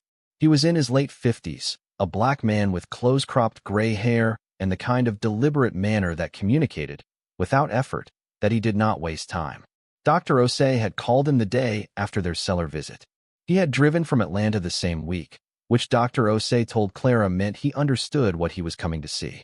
He walked the property with Clara for an hour before he looked at a single document. He asked her about the history of the estate, the chain of title, every offer to purchase that she knew of, and then he asked her about the eviction notice. She handed it to him. He read it without expression. This is the apartment in Clover Ridge? Yes. You're not living there currently. No. We've been here for almost 4 weeks. He handed the notice back. The eviction, as a practical matter, changes nothing about your ownership of this property. You inherited it through proper legal process. The deed is clear. No one can touch what's here. He looked at the house. What I need to understand is the precise scope of what's here before we take any further steps. Dr. Osei has given me a broad picture. I want to see the specifics. They went to the cellar. He spent 2 hours in the cellar. He read the surveys the way someone reads a contract, with the particular attention of a person who is looking for the thing that is not said as much as the thing that is. He spent a long time on the 2009 survey's private summary page with the redacted number. He produced, from his briefcase, a small device Clara did not recognize and ran it slowly over the black-marked area. The numbers came up clearly on the device's small screen. 430 million, Clara said. That's what I read through the marker by lantern light. That's what it says. He put the device away. That is a 2009 figure for a 2009 lithium market. I had a preliminary conversation with a mineral rights specialist before I drove down here. Based on current market conditions and the deposit composition described in Dr. Osei's independent report, which is the only non-commercially compromised assessment in this file, the current estimated value of the Northeast Quadrant deposit alone is between $600 and $900 million, depending on extraction method and market timing. The cellar was very quiet. That's the deposit, Clara said carefully. Not the paintings or the documents. Correct. The deposit alone. He looked at her with an expression that was not congratulatory, but was something close to respectful. The paintings and the documents represent a separate category of value that I am not qualified to assess in specific dollar terms. Dr. Britton, I understand, is returning with a colleague next week to continue the examination. I will defer to them on that front. What I can tell you is that the legal implications of those materials, particularly the documents, if they are what Dr. Britton believes are significant in their own right, and will require specific handling. And the cave systems, Clara said. The deep rooms. He looked at her steadily. That is the unknown variable. Until a speleological survey is conducted and whatever is inside is documented, I cannot advise you on that aspect except to say, nothing enters or exits this property without your explicit consent, and no survey of any kind is conducted without a binding legal agreement that preserves your full ownership and rights over anything discovered. He paused. I want to be direct with you. What you have inherited here is extraordinary. I have worked on complex property cases for 30 years, and I have not seen a situation with this combination of factors. The history of this property, the sustained attempts to acquire it, the deliberate suppression of information, the care with which your grandmother maintained and protected what was here suggests that multiple parties have been aware, to varying degrees, that this land held more than its assessed value indicated. Some of those parties may have legal exposure. That is a matter we will need to address. Clara thought about Gerald Fitch and his 11 letters. She thought about Kessler Development and its 1973 survey. She thought about the redacted number. They knew what they were sitting on, she said. They just couldn't get past Iris Mae. Apparently not. For the first time since he arrived, something moved briefly across Marcus Tate's face that was not professional neutrality. It was there for only a second, and then it was gone, but Clara caught it. It looked like admiration. I'm going to need you to sign a retainer agreement, he said. And I'm going to need power of attorney for purposes of these negotiations only. And I'm going to need you to let me handle all external communications regarding this property from this point forward. What does that mean in practical terms? It means that when the developers come, and they will come, because word travels in these industries, even when people are careful, you refer them to me. When the news comes, and it will come, you refer them to me. When your family comes, he said, with the particular care of someone who has worked this territory before, you refer them to me. Clara looked at him for a moment. My family, she said. They will have opinions. They often do, in situations like this. Clara thought about Renee. She thought about her mother. She thought about the aunts and uncles who had not called when she was about to be evicted. She thought about the fact that this land had been left to her, specifically, and that there was a reason for that. And the reason was written in a letter in her grandmother's handwriting that was currently in her jacket pocket. All right, she said. Let's sign the retainer. Word got out on a Thursday. Clara had not expected it to happen so quickly, but she later understood that it was inevitable. Too many people had come and gone from the property in a short period for a town 12 miles away to remain unaware. Dr. Osei and Dr. Britton. Marcus Tate's car. The hardware store purchases. Clara's own presence. A single woman and a child living out at the old Simmons place, which had been empty and declining for over a year since Iris Mae died. The first call came from Renee. Girl, people are talking, Renee said, without preamble. Carl Hewitt, you know Carl, works at the county assessor's office. He says somebody's been out. At Iris Mae's property, professionals, he says, like scientists or something. He says one of them is from Georgia Tech. What's going on out there? I'm living here, Renee. You knew that. I knew you went out there to look at it. I didn't know you were bringing in scientists. What are they looking at? Clara thought about what Marcus Tate had told her. Refer them to me. But Renee was not a developer. Renee was her cousin, one of the few family members who had ever returned a call without wanting something. The property has some geological features that are worth examining, she said carefully. That's all I can say right now. A pause. Clara, are you sitting on something out there? I'm sitting on my grandmother's land, Renee. I'll call you when I know more. She ended the call. 12 minutes later, her mother called from Birmingham. 40 minutes after that, her uncle Darnell called, the one who had specifically said at Iris Mae's funeral that the estate was a burden and whoever got it had gotten the short end of the stick. He called 3 times in 2 hours before Clara stopped picking up. The second wave came from outside the family. A man named Philip Crestwood called on a Monday and identified himself as a representative of Terravale Resource Partners. He had heard, he said, that there was some geological work being done at the Simmons property, and his firm had a long-standing interest in properties in that area, and if Clara was open to a conversation about the land, he would love to meet at her convenience. Clara referred him to Marcus Tate. A woman called 2 days later, identified herself as being from a heritage foundation in Savannah, said she had heard there might be some historically significant materials associated with the estate, and would Clara be open to a conversation about donation or loan arrangements with cultural institutions. Clara referred her to Marcus Tate. What she did not refer to Marcus Tate was the call from her Aunt Patricia, who did not open with a professional inquiry, but with a voice Clara had known all her life, warm and familiar, and, underneath both, certain of its own authority. "Baby, I've been hearing things," Patricia said. "I want to know if you're all right out there." "I'm fine, Auntie Pat. Maya and I are settled in that old house, because it needs a lot of work, and I don't want you and that baby girl living somewhere that isn't safe." "It's safer than the apartment we were about to lose," Clara said, which ended that line of conversation. A pause. Then, more carefully, "Your mama says people are coming out there. Scientists." "Yes.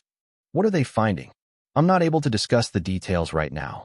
There are legal and professional reasons for that." Another pause, this one longer.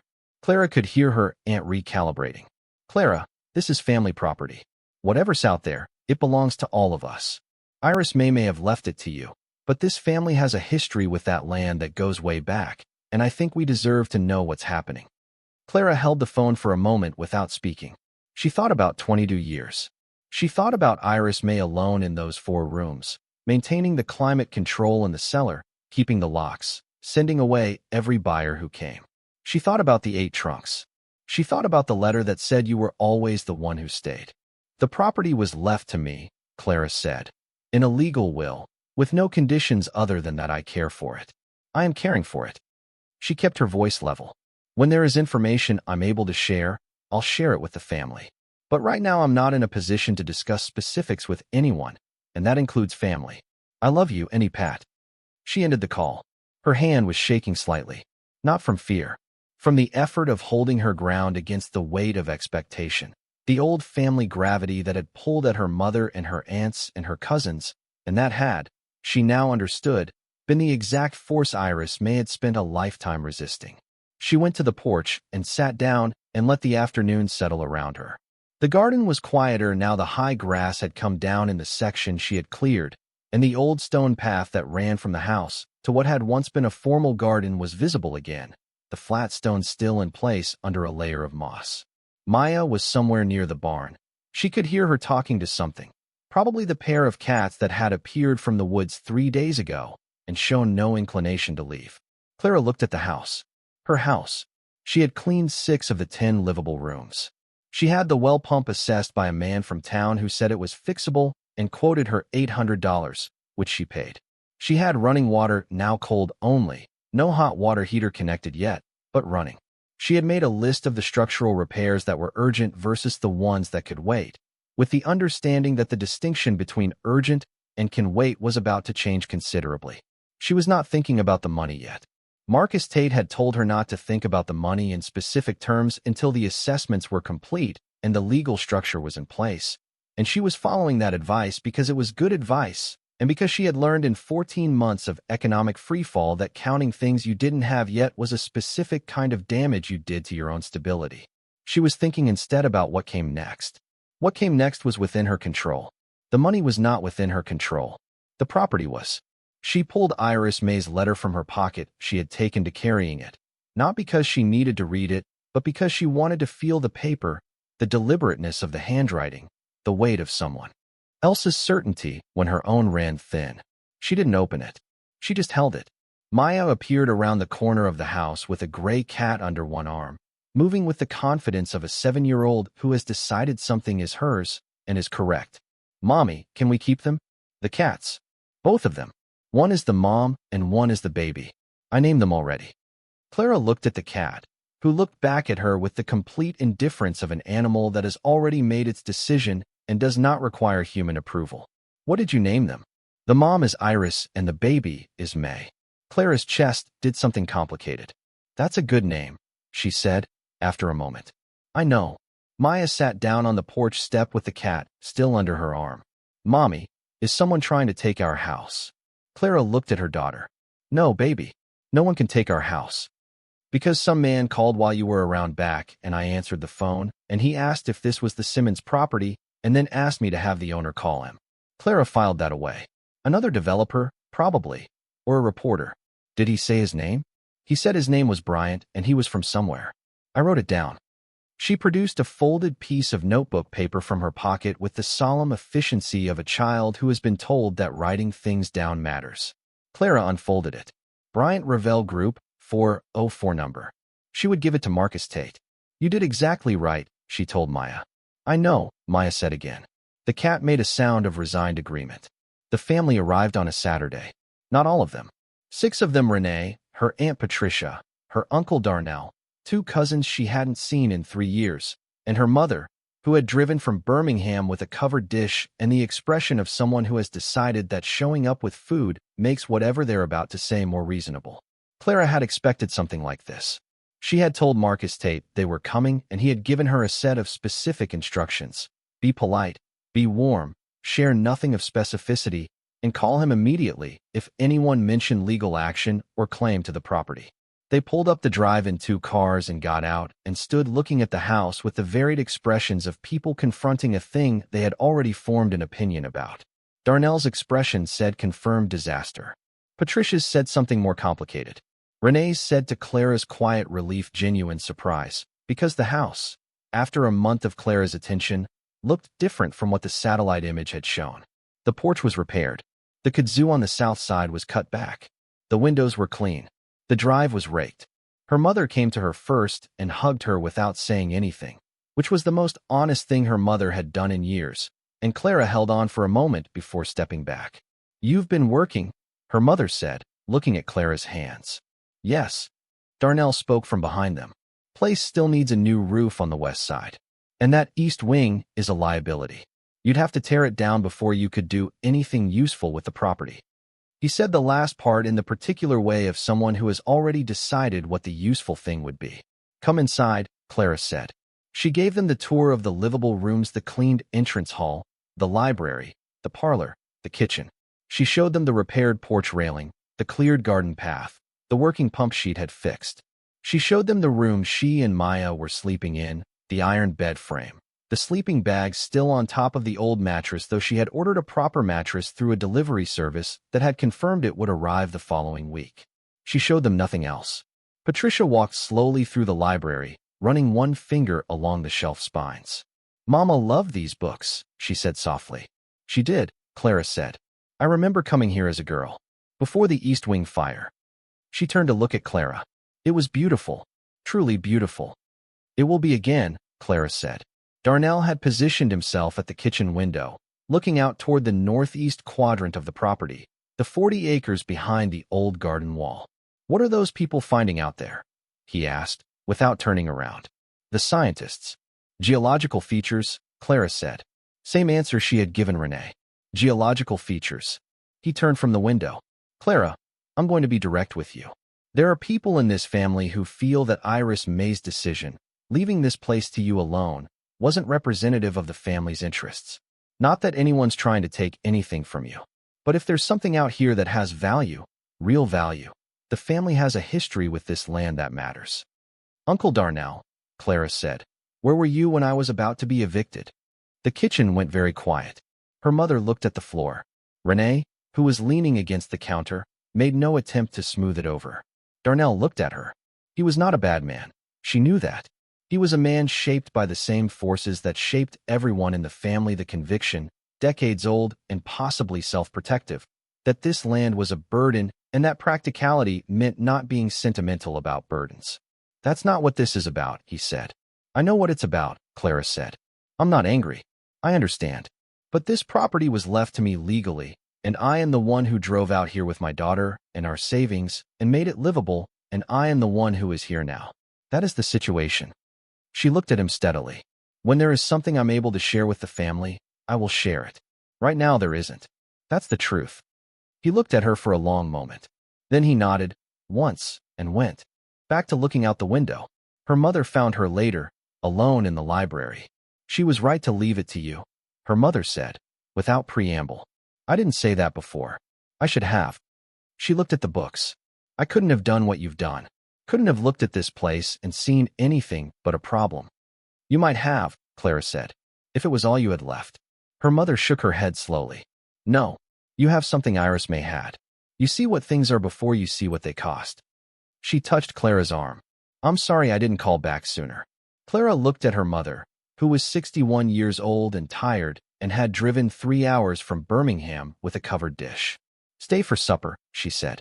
They ate on the porch because the dining room still needed work and the evening was gentle and clear, the kind of late summer evening that made Georgia almost forgiving. Maya held court at the end of the table, or what served as a table, two sawhorses and a piece of plywood Clara had covered with a sheet, and told her cousins about Iris and Mae the cats with the authority of someone who has been here long enough to have ownership of the information. Darnell ate quietly and did not say much. Patricia told a story about Iris Mae that Clara had not heard before, something from before Clara was born, that made her mother laugh for the first time in what felt like years. The family left before dark.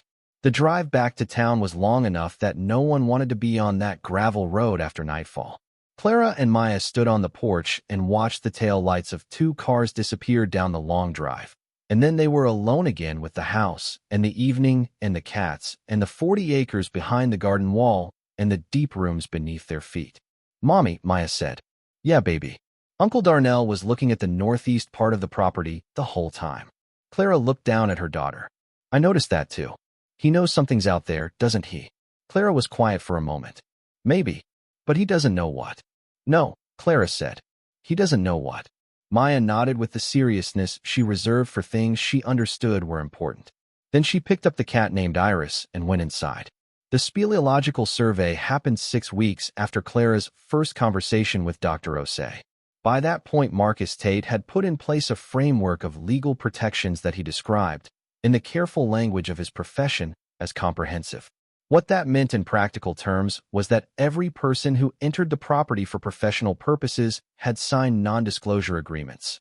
Every finding was documented under a legal structure that preserved Clara's ownership and rights over whatever was discovered, and 3 separate copies of all documentation were held in 3 separate secure locations. It also meant that when Terravale Resource Partners sent a second representative, not Philip Crestwood this time, but a senior vice president named David Harlan, who drove out personally and knocked on the front door of the house, Marcus Tate was the one who met him on the porch.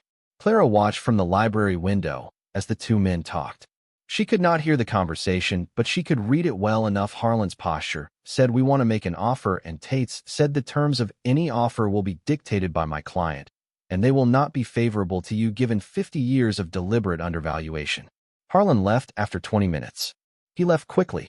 The speleological team was 4 people: Dr. Osei, a cave systems specialist named Roger Dahl from the University of Tennessee, and 2 graduate students who had signed NDAs that Marcus Tate had reviewed personally. They entered through the passage Dr. Osei had identified in her 2017 fieldwork, the one sealed with fitted stone in the northeast corner of the cellar's back wall.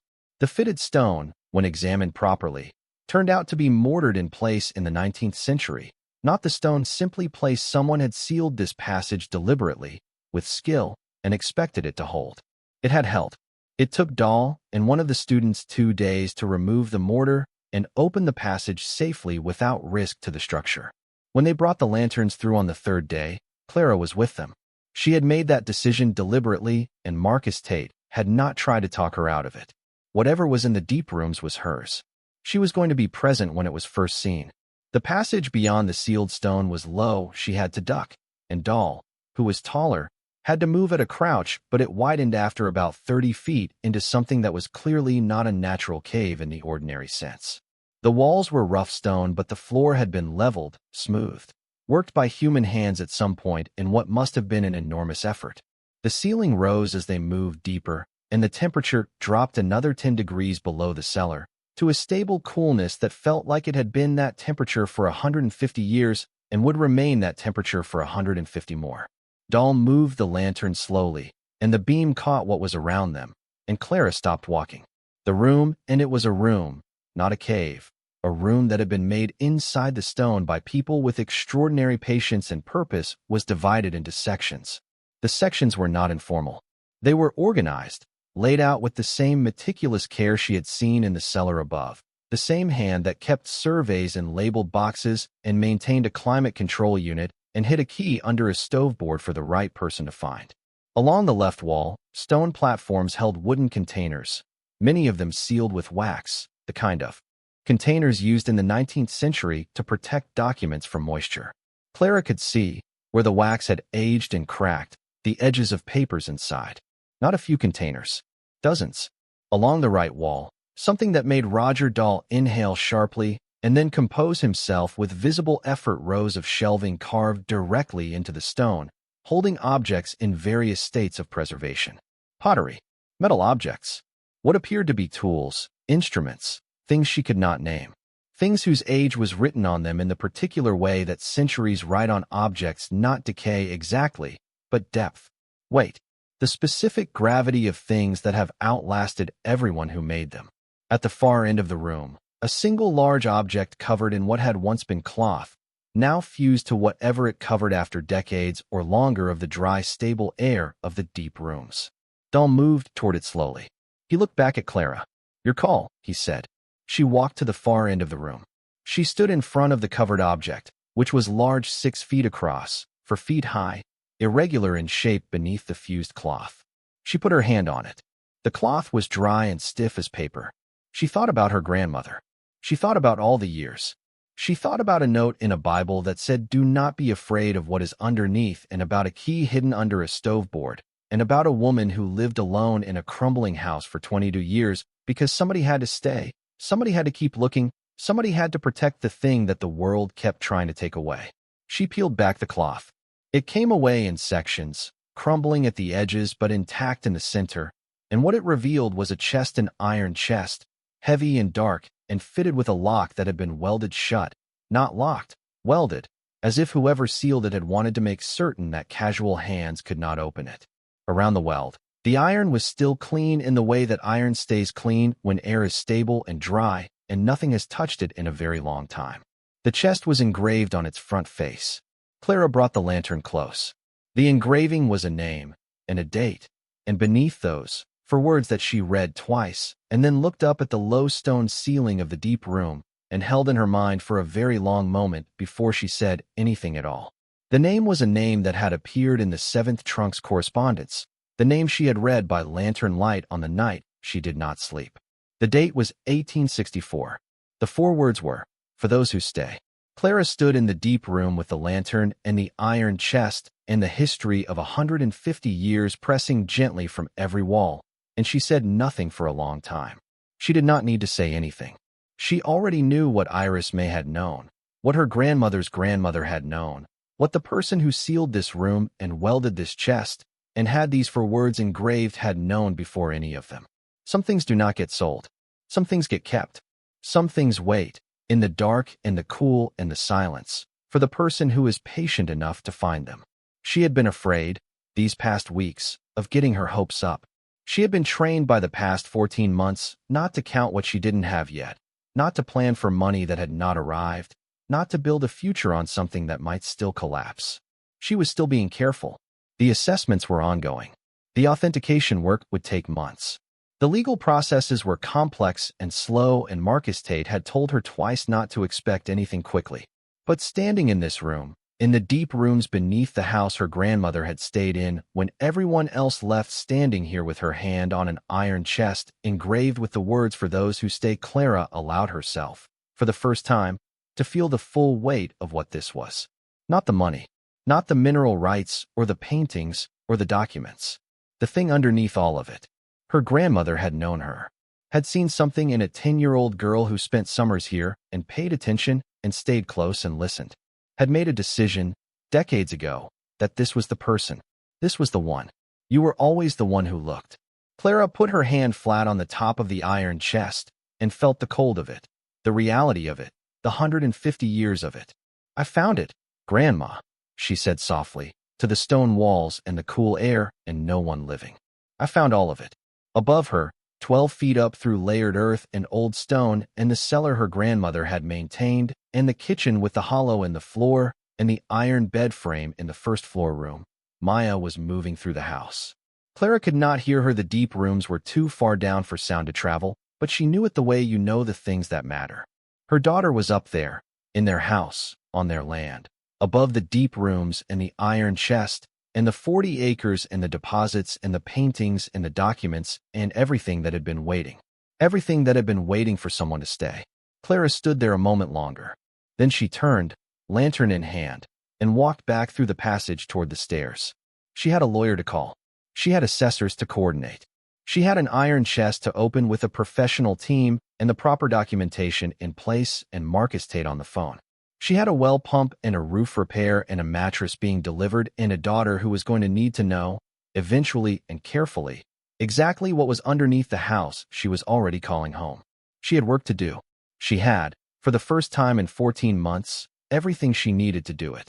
The passage back to the cellar was only 30 feet, but it felt like walking from one world into another, from the past into the present, from what had been kept into what was now, finally, about to be known.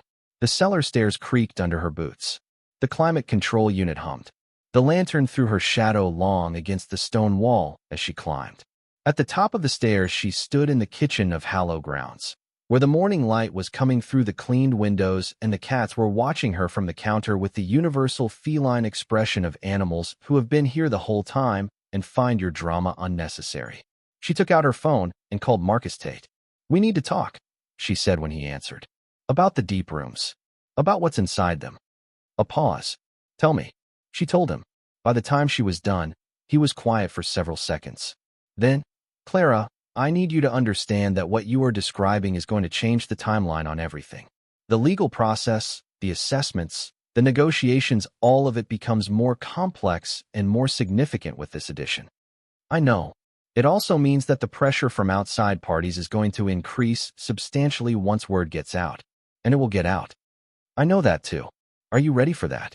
Clara looked out the kitchen window at the northeast 40 acres, the old garden wall, the property she had driven to on a desperate Thursday with a 7-year-old and $4,000 and nothing else to show for 2 years of trying. "I've been ready since I found the key under the stove," she said. She heard something in his silence that was not quite a laugh. "All right," he said. "Let me make some calls." She put the phone down and looked around the kitchen. Her kitchen, her house, her grandmother's house, and her grandmother's grandmother's, and the generations back to the person who had carved 4 words into an iron chest in a sealed room beneath the earth. For those who stay, she was staying. The week that followed the discovery of the deep rooms was the most complicated week of Clara's life, which said a great deal, given the competition. Marcus Tate moved with a speed that she had not anticipated from someone so deliberate. Within 48 hours of her call, he had initiated formal contact with the Georgia Historic Preservation Division, the Smithsonian's National Museum of African American History and Culture, and a law firm in Washington that specialized in the intersection of property law and historical preservation. He had also, quietly, begun building a case file that documented the history of suppressed information around the property, the redacted surveys, the purchase pressure, the decades of lowball offers, which he described to Clara as a preemptive measure. "Preemptive against what?" she asked. "Against anyone who decides that the proper response to your discovery is to question your right to it," he said. "Which will happen. It always does." He was right, and faster than either of them expected. The call came on a Tuesday from a law firm in Atlanta that she had never heard of, representing a consortium of clients they declined to name in the initial call, inquiring about the provenance of certain historical artifacts that they had reason to believe may have been removed from protected cultural sites and were now located on the property formerly known as Hallow grounds. The call lasted 4 minutes before Clara referred them to Marcus Tate and ended it. She called him immediately after. He already knew. "They filed a pre-inquiry letter with the State Historical Preservation Office this morning," he said, without surprise. "It's a fishing expedition. They're trying to establish a legal basis for intervention before they know exactly what you have. Standard practice when someone suspects a major find and wants to get in front of it." Can they do anything? Not with what they currently have. The law on this is clear: items found on private property under legal ownership belong to the property owner unless they can be demonstrated to have been unlawfully removed from a specific identifiable source. The items in your grandmother's cellar and in the deep rooms have been on this property, based on the evidence, for at minimum 60 years, and in all likelihood much longer. The burden of proof would be entirely on them. He paused. "That said, they will try. And the moment this becomes fully public, there will be more where they came from." "How long before it becomes public?" "Sooner than we'd like. The speleological team's NDAs hold for 1 year. The historians working with the documents have similar agreements. But you had 6 family members on the property last Saturday. You cannot sign NDAs with your family." Clara thought about Darnell, who had stood at the kitchen window looking at the northeast 40 acres with an expression she had read correctly the first time. She thought about her cousin who had mentioned it to Carl Hewitt at the county assessor's office. She thought about the way information moved in a town 12 miles down a gravel road, which was the same way information moved everywhere. The moment more than two people knew something, it was on its way out. "I need to tell Maya," she said. A brief pause. "Your daughter. She's 7. She lives in this house. She already knows more than I've told her. She's been listening and watching, and she is not a child who misses things. I need to tell her something true before she hears something that isn't true from someone else. That's your call, not mine. I only ask that you frame it in general terms. This is a valuable property. We are protecting it. There are people who will try to challenge that without specifics about valuations or the contents of the deep rooms. The fewer specific numbers and details that are in circulation, the better." Understood. She talked to Maya that evening on the porch, after supper, while the light was going gold over the cleared garden and the cats were doing whatever cats do in the hour before dark. She sat her daughter down and looked at her and told her the truth in the way you tell a 7-year-old truth directly, without softening it so much that it becomes something else. She said, "Grandma Iris left us this house and this land because she trusted us." She said, "Underneath this property there are things that have been kept safe for a very long time, things that are very important." She said, "Some people want what's here and are going to try to say it belongs to them, and they are wrong, but they will keep trying." She said, "We are going to stay, and we are going to protect it, and we have good people helping us." Maya listened to all of this with the careful attention she applied to important things. When Clara finished, her daughter was quiet for a moment, looking out at the garden. Then she said, "Like how Grandma Iris protected it." "Exactly like that." "For how long?" "Until it's safe." Maya thought about this. "Is it going to be a long time?" "Maybe," Clara said honestly. "But we have a home. We have what we need. And we have each other."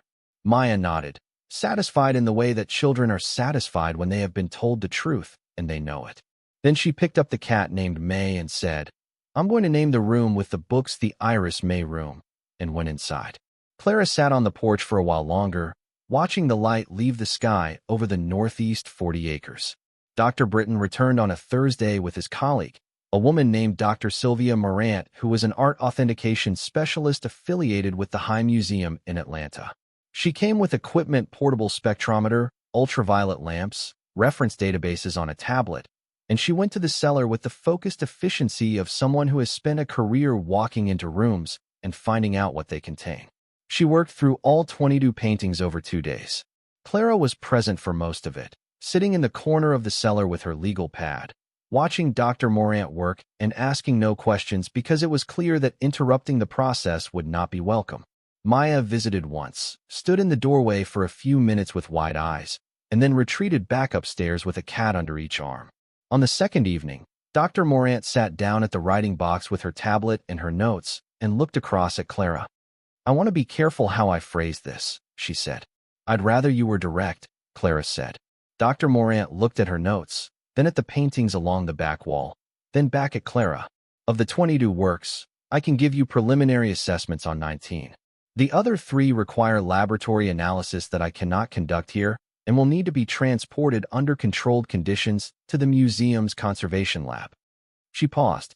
"Of the 19 I can assess here, 12 are almost certainly what they appear to be works by European masters from the 17th and 18th centuries. 4 are from the American colonial and early federal period. 3 are from the mid-19th century American tradition." Clara waited. "The 12 European works," Dr. Morant said carefully, "correspond to works that appear in historical records as missing. Some of them from collections that were dispersed during the Civil War, as Dr. Britton indicated. Others from collections in Europe whose ownership histories are complicated by the Second World War and what happened to art during that period." She set down her tablet. "Several of them correspond to works that have been actively sought by major institutions for decades. If the authentication holds, and my preliminary analysis gives me high confidence that it will, they are extraordinarily valuable. Not in the range of hundreds of thousands of dollars. In the range of millions each." The cellar hummed around them. 22 paintings, Clara said. "Yes." 12 European works, some of them actively sought. "Yes." She did the arithmetic roughly, without putting a number to it. She did not need a number. She had learned in the past weeks to sit with large things without demanding they fit into a figure she could hold. What happens to them, legally, if they belong to someone else's collection? Dr. Morant looked at her directly. That is a complex question, and Marcus Tate will need to be involved in any answer. What I can tell you is that provenance disputes with paintings of this origin are never simple. Some of them, particularly those whose ownership was interrupted by the war in ways that involved a legal seizure, may be subject to repatriation claims. Others, whose chain of custody passed through private sale, are more ambiguous. In all cases, the finder, the legal property owner, has rights that must be negotiated, not simply overridden. She paused. Your grandmother kept these paintings in climate-controlled conditions for decades. She maintained their preservation. That has value, legal and moral. Marcus Tate knows how to argue that. She kept them safe, Clara said. She kept them safe, Dr. Morant confirmed. And because of that, they exist to be returned at all. That matters. Clara thought about all the paintings she had looked at as a child, in books, in the single museum visit she remembered from a school trip in the 6th grade. She thought about what it meant to have something like this in a cellar, under a house, maintained by one woman alone for 22 years. She thought about what Iris Mae must have known about them, what she must have understood, what she must have felt every time she came down those stairs and pulled the light chain and saw them against the wall. She had kept them safe because it was the right thing to do, even when the right thing came with no reward, no acknowledgement, no one telling her she was correct to stay. The deep rooms, Clara said. There are additional items in there that need to be assessed. Dr. Morant nodded. I've been briefed. Dr. Britton is coordinating with specialists in pre-Civil War material culture. That process will take time, months, not weeks. But it will happen. She looked at Clara steadily. I want to say something to you that is outside my professional remit, so you can take it however you like. Go ahead. What your grandmother did here, and what you have done since you arrived, is rare. Most people in your position, with an eviction notice and a property assessed at $12,000, would have sold it to the first buyer who knocked, or they would have walked away entirely. The fact that you came here, that you looked, that you found what was here to find, that is not luck. That is character. She gathered her notes. I've been doing this work for 25 years. I've walked into rooms with extraordinary things in them. I have never walked into a room that was this well cared for, this deliberately preserved, by someone working this alone. She stood. Iris Mae Simmons deserved better from the world than she got. I hope you get better. Clara looked at the paintings along the back wall of the cellar, the ones still there, the ones Dr. Morant had spent 2 days examining, the ones that had not been seen by anyone outside this cellar in 150 years or longer. Thank you, she said. The article broke on a Friday morning, 6 weeks after the discovery of the deep rooms. It was not the expose Clara had feared, not a breathless news piece built on leaked information, not a sensationalized account of buried treasure and a crumbling house. It was a careful, well-sourced piece in a national newspaper, the kind of journalism that takes its time, written by a reporter who had spent 3 weeks corresponding with Marcus Tate before being given controlled access to specific information. The headline read, Hidden in Plain Sight. How one family's refusal to sell may have preserved one of America's most significant cultural and geological discoveries. The piece described the property in general terms, the geological survey findings without specific dollar figures, the historical documents and their significance as assessed by Dr. Britton, the paintings, and their provenance questions. It named Clara and Maya by first name only. It did not reveal the location of the deep rooms or their full contents.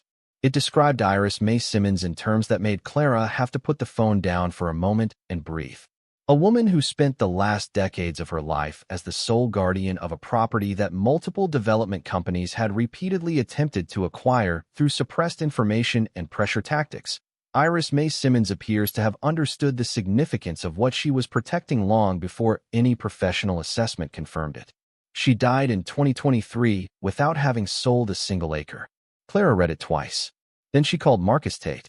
It's well done, he said, before she could speak. I made sure of it. The reporter is trustworthy and understood exactly what would happen to you if it was done wrong. How long before the pressure starts? It's already starting. My phone has rung 14 times since the piece went live 2 hours ago. Developers, institutions, lawyers representing unnamed clients, 2 senators' offices, senators. The historical documents, if they are what Dr. Britton believes, have implications that reach into federal jurisdiction. The senators are likely trying to establish relationships before this becomes fully public. He paused. None of them will move faster than we can. You are in a protected position. Trust the process. Clara looked out the kitchen window at the northeast 40 acres. The gravel drive curved away toward the iron gate, and beyond the gate, she could just see the roof of a car that had not been there yesterday, parked at the edge of the county road. Watching the property, she noted it and said nothing. There would be more. That was the world changing shape around her, which was what she had known, in some wordless way, was coming. The world did not stay the same after a thing like this. It reconfigured. It pressed in. She had the house. She had the locks. She had Marcus Tate and Dr. Osei and Dr. Britton and Dr. Morant, and the legal structure and the documentation and the NDAs and the records held in 3 separate secure locations. She had the letter in her pocket and the key on the chain around her neck. She had Maya in the Iris Mae reading room on the 2nd floor with a book and 2 cats. She had what Iris Mae had given her, and she was not letting go. The car at the end of the drive stayed there until late afternoon and then left. Another one took its place by morning. The world had found Hallow grounds. Clara made coffee, stood at the kitchen window, and watched the sun come up over the northeast 40 acres, over the old garden wall, over the land where the ground held what it had always held, waiting, patient, for the person who would stay long enough to understand what it was worth. The deep rooms were still there. The iron chest was still there. The 4 words engraved on its face were still there. For those who stay. She was here. She was staying. And whatever the world sent down that gravel drive, it was going to have to get through her first. The iron chest did not open easily, which felt right. Nothing about this property had been easy, and the chest, with its welded seam and its century and a half of sealed darkness, was not going to be the exception. Marcus Tate had brought in a metals conservator from Savannah named Dr. Franklin Obie, a quiet man in his 60s who had spent 30 years working on historical metalwork and who approached the chest with the same unhurried gravity he appeared to bring to everything. He studied the weld for an hour before he touched it. He photographed every inch of the chest's surface. He took small material samples from the weld area with instruments Clara could not name. Only then did he begin the work of opening it, using tools that looked nothing like the angle grinders and bolt cutters Clara had imagined. These were precise things, delicate things, the kind of tools built for situations where the object being open matters as much as whatever is inside. It took 3 days. Clara did not watch all of it. She came down to the cellar each morning, checked on the progress, answered whatever Dr. Obie's quiet questions required, and then went back upstairs to the work of the house and the property and the accumulating responsibilities of a life that was changing faster than she had fully processed. Marcus Tate was on the phone with her multiple times daily. Dr. Osei was coordinating the formal mineral rights assessment with a team that had now expanded to include specialists from 2 separate universities. Dr. Britton was deep in the document trunks with 2 colleagues he had brought in under NDAs, working through the manuscripts and correspondence with the systematic care of people who understand that what they are holding cannot be replaced if damaged. The house itself was changing. Clara had used a portion of the retainer advance Marcus Tate had arranged a modest sum against the expected settlement with Terravale Resource Partners, who were now negotiating rather than litigating, which Marcus said was a very good sign to hire 2 local contractors who had been vetted for discretion. The west wing roof was being repaired. The plumbing was being brought up to functional standards throughout the main floor. The east wing remained untouched for the time being. The structural assessment had confirmed it was stable enough to leave standing, and there were historical reasons, Dr. Britton had suggested, to preserve it rather than demolish it. Maya had taken over the Iris Mae reading room on the 2nd floor with an authority that Clara found both familiar and calming. She had reorganized the books, written a catalog in her notebook, and instituted a rule that anyone entering the room had to sign in, which she enforced on the contractors, the historians, Dr. Osei, and once, with complete seriousness, on Marcus Tate, who signed without comment. The cats slept on the window seat. The light in there in the afternoon was the kind of light that made you want to stay. On the 3rd day of Dr. Obie's work, he came upstairs to find Clara in the kitchen and said, in the same quiet tone he used for everything, "It's ready." Clara called Marcus Tate. She called Dr. Osei and Dr. Britton, who were both already on the property. She went to the doorway of the Iris Mae room and told Maya to come. Maya put down her book, signed herself out of the room, a habit she had begun without being asked, and followed her mother downstairs. They went into the cellar, through the passage, into the deep room. Dr. Obi had set up portable lighting that made the room look different from the lantern light of the first time, brighter, starker, the stone walls showing their texture clearly, the shelving on the right wall, with its rows of preserved objects fully visible now in a way that the first lantern visit had only suggested. Clara had been back 4 times since the initial discovery, and still the room produced the same response in her: the caught breath, the recalibration, the sense of standing inside something that had its own gravity. The iron chest sat in the center of the room, where Dr. Obi had moved it for working access. The weld was gone. The seams separated with the precision of someone who had not disturbed the chest's surface by a fraction of an inch beyond what the opening required. The lid was closed. Dr. Obi had not opened it. That was not his job. Clara stood in front of it. She looked at the engraving on the front face, the name, the date, the 4 words. For those who stay. She put both hands on the lid and lifted it. The hinges, which Dr. Obi had treated with a conservation lubricant as part of his work, moved without resistance. The lid came up smoothly, silently, and the air inside the chest met the air of the room for the first time in 160 years. What was inside was wrapped, as nearly everything in this cellar had been wrapped, oilcloth, the same material, the same deliberate care. Several layers of it over several separate objects, packed with what appeared to be dried herbs between the layers, the kind of preservation technique that someone had researched or been taught. Someone who understood that these things needed to last. Dr. Britton moved forward with his gloved hands and began unwrapping the top layer. The first object was a document. Not a single page, but a bound sheaf of them, perhaps 30 pages, tied with ribbon that had faded to no particular color and sealed with wax that bore an impression Clara leaned in to see clearly. She recognized the impression. She had seen it in the document trunks, on letters in the 7th trunk, the ones that had made her not sleep. Dr. Britton read the first page without touching it more than necessary, without speaking for nearly a full minute. Then he looked up, and the expression on his face was the one Clara had been watching for, the one that existed for a moment before professional composure reasserted itself. "This is a primary document," he said, with the careful language that was now familiar to her. "I cannot authenticate it fully here. But this appears to be an original signed account, written in 1864, documenting the transfer of property and assets to the care of the Simmons family for preservation on behalf of," he stopped. He looked at Clara. "On behalf of a network of free black families and escaped, enslaved people who were moving assets north through this region during the final year of the war." The deep room was absolutely quiet. "The assets," Clara said. "Yes. The paintings, the documents and the trunks. Everything in this room. It appears so." He turned the page with infinite care. "The property was used as a way station and a vault. The Simmons family, your ancestors, were trusted with the safekeeping of these materials because they had the land, the structure, and the will to protect it." He paused, reading. "This document names the original custodians. A woman named Clara Simmons and her husband Thomas. Your great-great-great-grandmother, most likely." Clara looked at the chest. She looked at the document. She looked at the 4 words on the face of the chest and understood, for the first time, their full weight. For those who stay. It had not been written to her. It had been written to Clara Simmons in 1864 by whoever had entrusted her with this.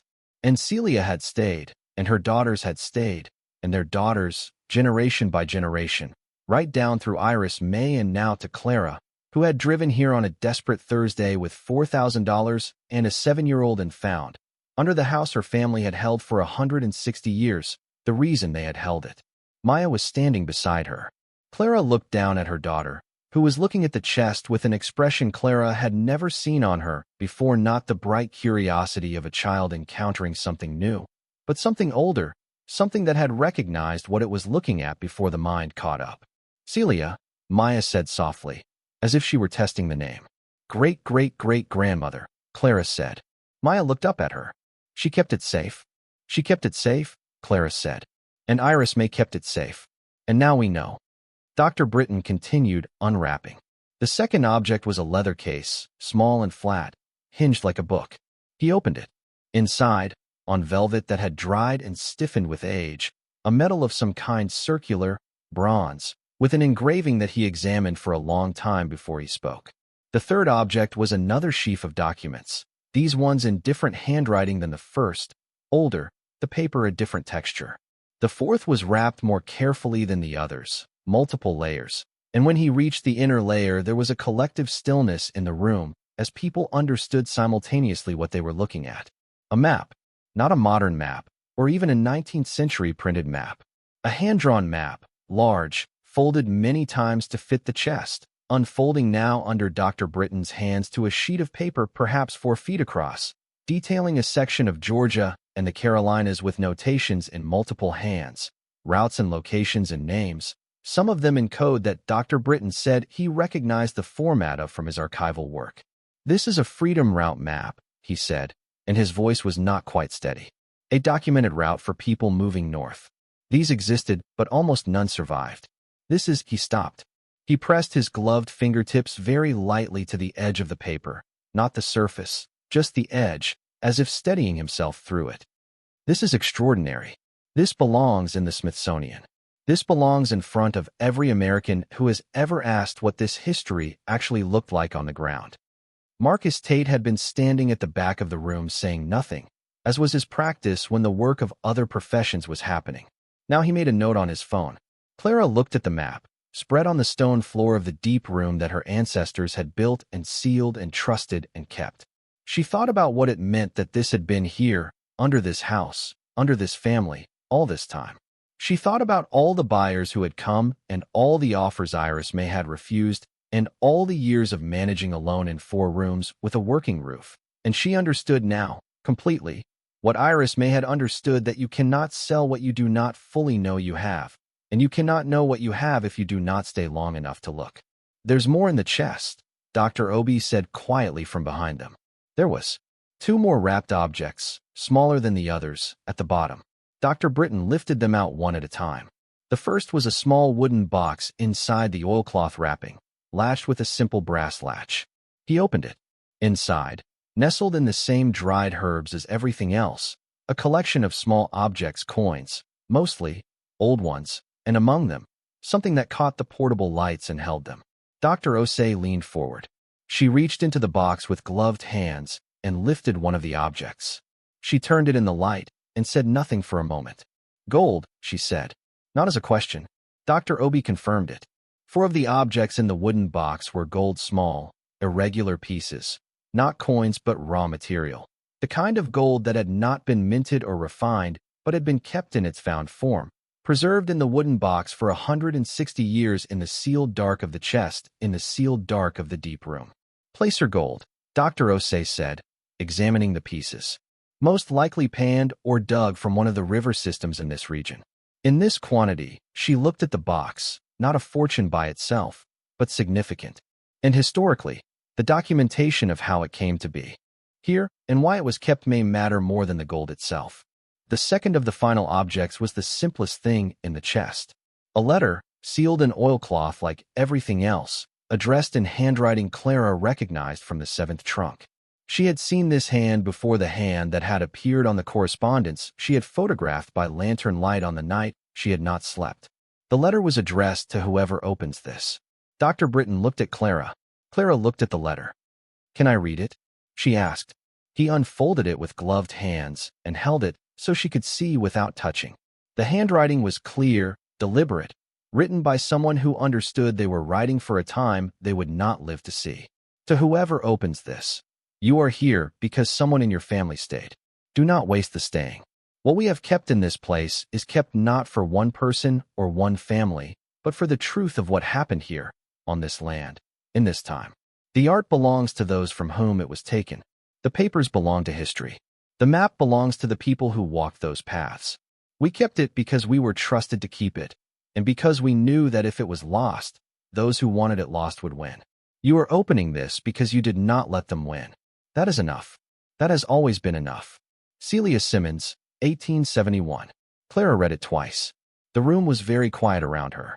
She straightened up and looked at the deep room, the shelving on the right wall with its rows of objects, the sealed document containers on the left, the chest open in the center, the map spread on the floor, the paintings she knew were in the cellar above them. She looked at the faces of the people in the room with her, Dr. Britton with his gloves and his careful hands, Dr. Osei, who had first identified the cave systems, Marcus Tate with his phone and his notes and his 30 years of protecting people who needed protecting, Dr. Obi standing quietly near the wall, and Maya, who was 7 years old and had driven here in the back seat of a 2009 Honda Civic and was standing in the deep room of her family's house looking at a letter written by an ancestor she had never known, with an expression on her face that Clara would never fully be able to describe. She said, "We didn't let them win, Celia." She said it quietly, to the letter and the room and the 160 years of it. Then she took a breath and looked at Marcus Tate. "Tell me what happens next." What happened next was the longest, most complex, and most carefully managed process of Clara's life, which was now competing with an entirely different set of experiences for that title. The formal mineral rights assessment took 11 weeks. At the end of those 11 weeks, Dr. Osei presented Clara with a document that ran to 63 pages and contained a current market valuation of the lithium-clay deposit in the northeast quadrant of the Hallow grounds property. The number at the bottom of the executive summary was not the same as the redacted 2009 figure she had read through black marker by lantern light. It was larger. The 2009 figure had been $430 million. That had been calculated with 2009 lithium pricing, before the electric vehicle industry had fundamentally reshaped the demand for lithium globally, before the specific type of lithium-clay deposit present at Hallow grounds had become one of the most sought-after mineral configurations in the world. The 2024 figure, independently assessed, verified by 2 separate geological teams, and certified by a federal minerals authority, was $680 million. Clara sat at the kitchen table with the assessment document and read that number several times. She had known a large number was coming. Marcus Tate had been preparing her for weeks, walking her through the framework carefully, making sure she understood the process and what it meant and what it did not mean. The money was not hers yet, in the simple sense that she could not spend it. The process of extracting value from the mineral rights would take years: negotiations, agreements, regulatory processes, the kind of legal and commercial machinery that does not move quickly and should not. What she had was the legal certainty of what was there and the right to determine what was done with it. What she did with that right would be, Marcus Tate had told her, the most important decisions of her life. She put the document down on the table and looked out the kitchen window. The northeast 40 acres were unchanged, the same Georgia land they had always been, old pines and open ground behind the garden wall, the same soil that had been here since long before the house, that would be here long after the house was gone. The value was not new. The value had always been there.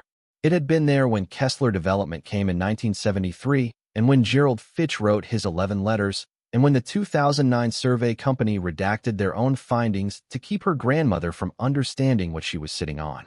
It had been there when Clara Simmons and Thomas Simmons kept this land in 1864 and 1871, kept it through Reconstruction and all that followed, passed it to their children, who passed it to theirs, who passed it to Iris Mae, who passed it, specifically and deliberately, and with 2 locks and a hidden key and a letter in the library and a note under a lamp, to Clara. The value had always been there. They had just not been allowed to know. She picked up the phone and called her mother. Her mother answered on the second ring, which was faster than she had answered in years. Word had begun to spread through the family in the weeks since the newspaper article, and Clara had fielded calls from aunts and cousins, and people she barely remembered who were suddenly very interested in how she was doing. She had referred the ones with obvious angles to Marcus Tate and answered the genuine ones with as much warmth as she could sustain. Her mother was a genuine one. "Mama," Clara said, "I have some things to tell you." She told her. Not the full technical detail. The 63-page assessment would remain private for now, but the truth in the way she had told Maya the truth, directly, without softening it into something unrecognizable. She told her about the mineral deposit and what it was worth. She told her about the paintings and what Dr. Morant had found. She told her about the deep rooms and the iron chest and Clara Simmons's letter. She told her about the Freedom Route map and what Dr. Britton believed it represented and where it was going. Her mother was quiet for a long time after Clara stopped talking. Iris Mae knew, her mother said finally. Not a question. She knew most of it. She kept her own counsel about it. Clara paused. She left it to me because she knew I would stay. She needed someone who would stay, Mama. That was the whole thing. I couldn't have stayed. Her mother's voice was quiet, without blame. Not out there alone. I never could have. I know. She knew too. Yes. Another silence. Are you safe out there? You and Maya? We're safe. Marcus Tate has the property covered legally. The contractors have finished the roof and the plumbing. We have running hot water now. She paused. We have a home, Mama. Her mother made a sound that was not quite a word. Clara gave her a moment. You're going to be okay, her mother said eventually. You were always going to be okay. You just needed the chance. That's all it was, Clara said. A chance. And staying long enough to take it. The vindication, when it came, did not announce itself. It did not arrive in a single moment or a single conversation. It came in pieces, the way most true things come slowly, and from multiple directions, accumulating until the total weight of it was undeniable. It came in the form of Darnell calling 3 weeks after the newspaper article, not to press a claim, but to apologize. He was not a man who apologized easily, and the apology was brief and imperfect, but it was real. He said he had been wrong to stand at that kitchen window and want what wasn't his. He said he had been wrong to assume the land was a burden because he hadn't had the patience to find out what it was. He said Iris Mae would have had something sharp to say about it. Clara told him Iris Mae probably would have, and then she told him she was glad he called, and she meant it. It came in the form of Philip Crestwood, the Terravale Resource Partners representative who had been the first to call after the newspaper article, calling again this time through Marcus Tate's office, this time with a formal opening offer for a mineral rights lease agreement. The offer was, by any ordinary standard, a significant sum of money.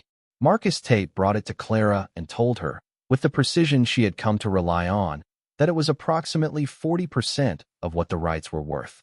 They declined and countered. The process would take months more. That was fine. Clara had time now, in a way she had not had time when she arrived with 30 days on an eviction notice. Time was no longer the pressure. She could negotiate from patience.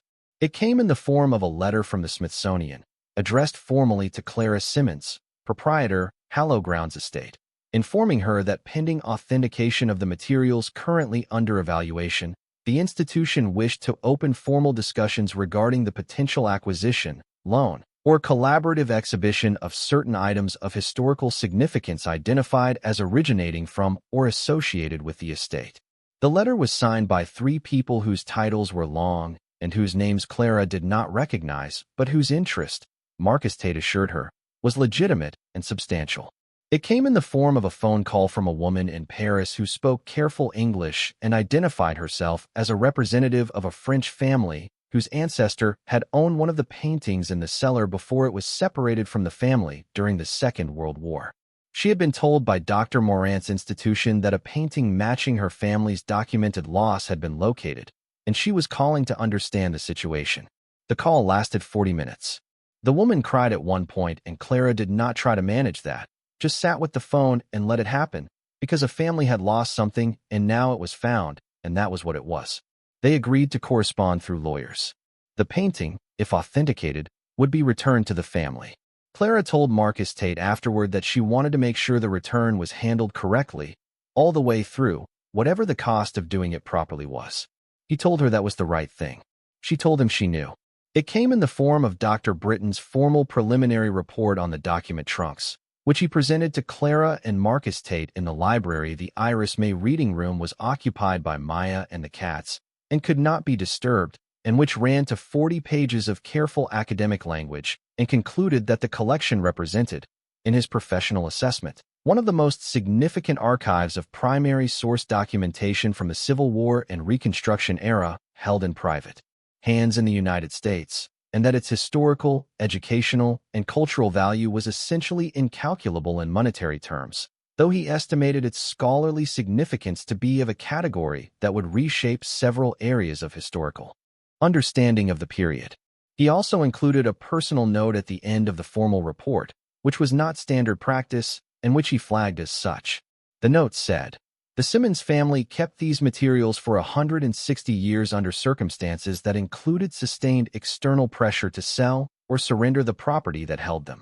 That act of preservation, sustained across multiple generations, represents an extraordinary contribution to American historical memory. This should be acknowledged formally in any public presentation of these materials, and it should be acknowledged first. Clara read the personal note and put it in the folder with Iris Mae's letters. The renovation of Hallow grounds took 14 months.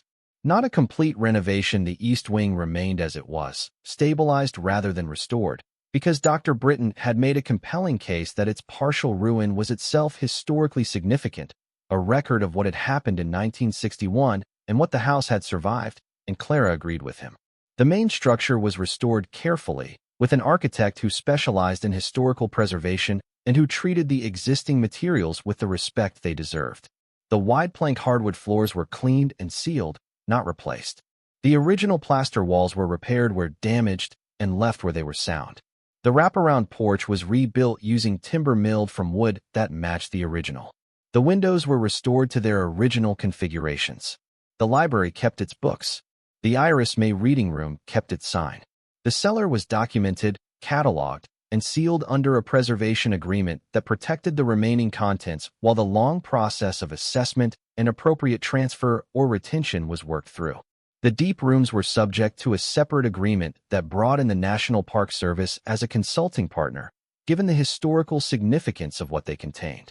This took time. Everything took time. Clara learned, in those 14 months, that time spent on something you are building is entirely different from time spent on something that is collapsing around you. The past 2 years before Hallow grounds had been time spent underwater, each day harder than the last. Each week a calculation of what could be held and what had to be let go. This time was different. This time moved in the direction of something. She could feel it moving, even on the slow days. She enrolled Maya in the school in the nearest town, which was a better school than the one in Clover Ridge had been, and Maya thrived in it with the easy confidence of a child who has learned, earlier than most, that circumstances change and people are more adaptable than they fear. She came home every afternoon to the house and did her homework in the Iris Mae room and reported on her day with the thoroughness of someone who understands that the person asking is genuinely interested in the answer. She adopted a third cat, a large orange Tom she named Thomas after Thomas Simmons, because she had been told the name and felt it deserved to continue. Clara worked. She worked on the house and the property negotiations and the legal processes and the historical preservation agreements and the correspondence with institutions and the ongoing coordination with Dr. Osei's team and Marcus Tate's office and the Smithsonian and the French family in Paris and 2 other families whose ancestors had owned materials now confirmed to be in the cellar. She worked with the particular energy of someone whose work is connected, directly and completely, to something real: the house around her, the daughter upstairs, the land outside the window, the history underneath her feet. She also, because Marcus Tate had told her it mattered for the legal record and Dr. Britton had told her it mattered for the historical one, and she herself had decided it mattered for reasons neither of them had mentioned, wrote down everything she remembered about Iris Mae. Every visit, every conversation, every piece of advice her grandmother had given her, including the ones she had not understood at the time. She wrote it in longhand on yellow legal pads, the same kind she had used to take notes in the cellar, and she was not writing it for publication or for legal purposes, but because Celia Simmons had written a letter in 1871 so that whoever came after would know. And Clara understood now that this was how continuity worked, not through property or money, but through the act of writing down what you knew and trusting that someone would stay long enough to read it. The formal public announcement came 18 months after Clara first drove down the gravel road to Hallow grounds. Marcus Tate had coordinated it with the same careful precision he brought to everything: the timing, the participants, the location, the language. It happened in the library of Hallow grounds itself, which by that point had been cleaned and restored and photographed and written about in 2 academic journals, and which held on its shelves the books Iris Mae had kept and on its walls 2 framed items. Iris Mae's letter to Clara, the one she had found on the writing desk on the first day, and Celia Simmons's letter from the iron chest, both of them behind museum-quality glass and frames Clara had chosen herself. The The room held about 20 people: journalists, historians, legal representatives, Dr. Osei and Dr. Britton and Dr. Morant, a representative from the Smithsonian, Marcus Tate, and in the back row, her mother, her Aunt Patricia, and Renee, who had driven out from Macon and was sitting very straight with her hands in her lap. Clara stood at the front of the room, in the library of her grandmother's house, and spoke. She had written notes, but she did not use them.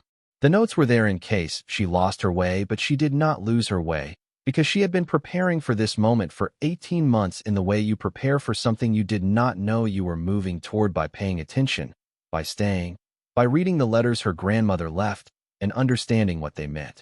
She said, "This property has been in my family for 160 years.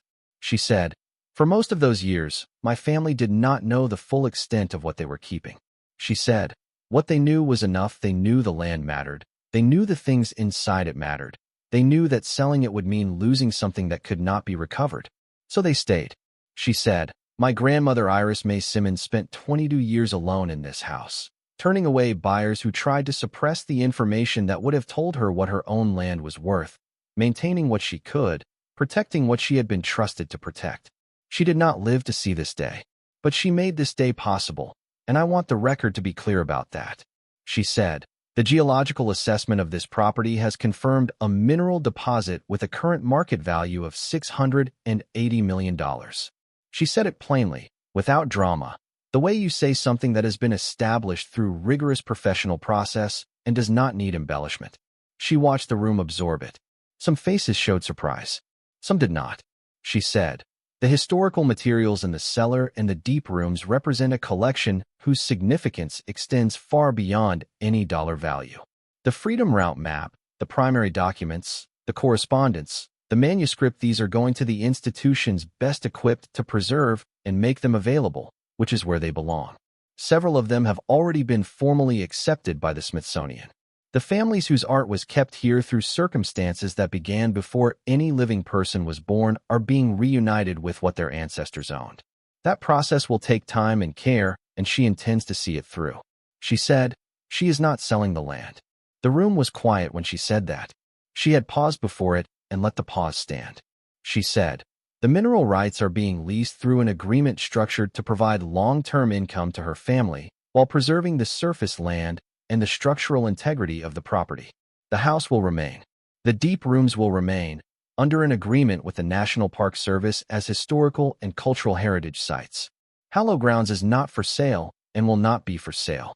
She said, "She knows what it means that she is standing here and not standing in a housing authority parking lot. She knows what it means that she had a grandmother who stayed when leaving would have been easier.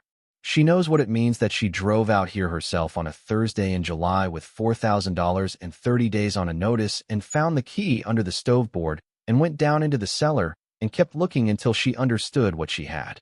She said, "She wants people to understand that the value was always here.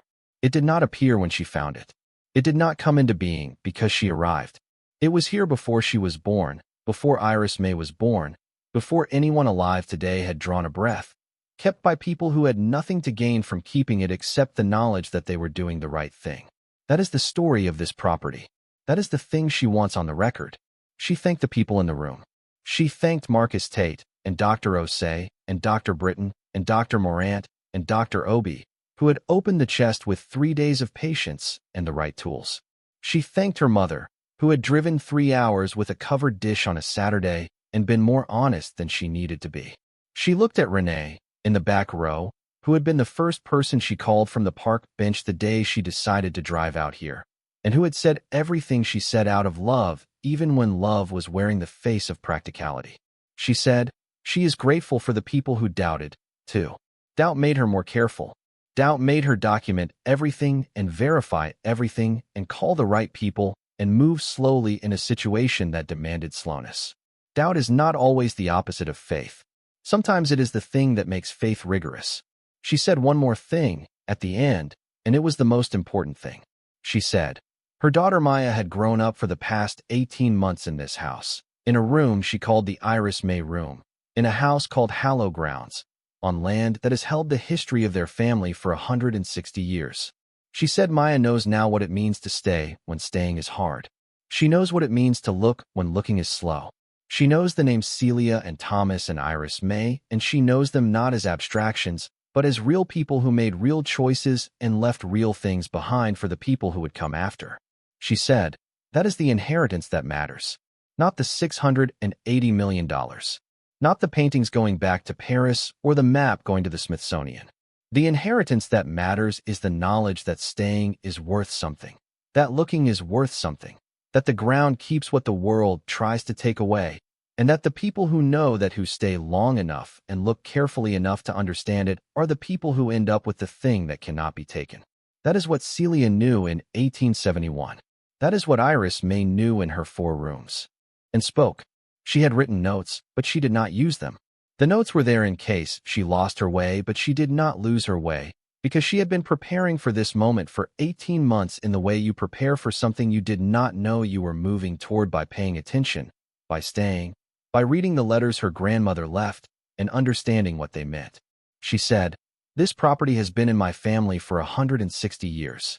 She said, for most of those years, my family did not know the full extent of what they were keeping.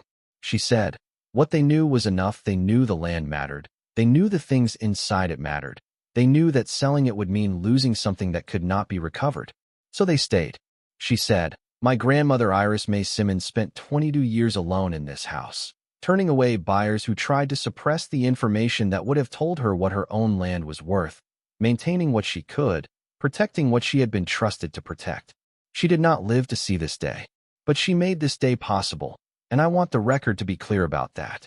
She said, the geological assessment of this property has confirmed a mineral deposit with a current market value of $680 million. She said it plainly, without drama, the way you say something that has been established through rigorous professional process and does not need embellishment. She watched the room absorb it. Some faces showed surprise. Some did not. She said, the historical materials in the cellar and the deep rooms represent a collection whose significance extends far beyond any dollar value. The Freedom Route map, the primary documents, the correspondence, the manuscript, these are going to the institutions best equipped to preserve and make them available, which is where they belong. Several of them have already been formally accepted by the Smithsonian. The families whose art was kept here through circumstances that began before any living person was born are being reunited with what their ancestors owned. That process will take time and care, and she intends to see it through. She said, she is not selling the land. The room was quiet when she said that. She had paused before it and let the pause stand. She said, the mineral rights are being leased through an agreement structured to provide long-term income to her family while preserving the surface land and the structural integrity of the property. The house will remain. The deep rooms will remain, under an agreement with the National Park Service as historical and cultural heritage sites. Hallow Grounds is not for sale and will not be for sale. She said, she knows what it means that she is standing here and not standing in a housing authority parking lot. She knows what it means that she had a grandmother who stayed when leaving would have been easier. She knows what it means that she drove out here herself on a Thursday in July with $4,000 and 30 days on a notice and found the key under the stoveboard and went down into the cellar and kept looking until she understood what she had. She said, she wants people to understand that the value was always here. It did not appear when she found it. It did not come into being because she arrived. It was here before she was born, before Iris Mae was born, before anyone alive today had drawn a breath, kept by people who had nothing to gain from keeping it except the knowledge that they were doing the right thing. That is the story of this property. That is the thing she wants on the record. She thanked the people in the room. She thanked Marcus Tate, and Dr. Osei, and Dr. Britton, and Dr. Morant, and Dr. Obi, who had opened the chest with 3 days of patience and the right tools. She thanked her mother, who had driven 3 hours with a covered dish on a Saturday and been more honest than she needed to be. She looked at Renee, in the back row, who had been the first person she called from the park bench the day she decided to drive out here, and who had said everything she said out of love, even when love was wearing the face of practicality. She said, she is grateful for the people who doubted, too. Doubt made her more careful. Doubt made her document everything and verify everything and call the right people and move slowly in a situation that demanded slowness. Doubt is not always the opposite of faith. Sometimes it is the thing that makes faith rigorous. She said one more thing at the end, and it was the most important thing.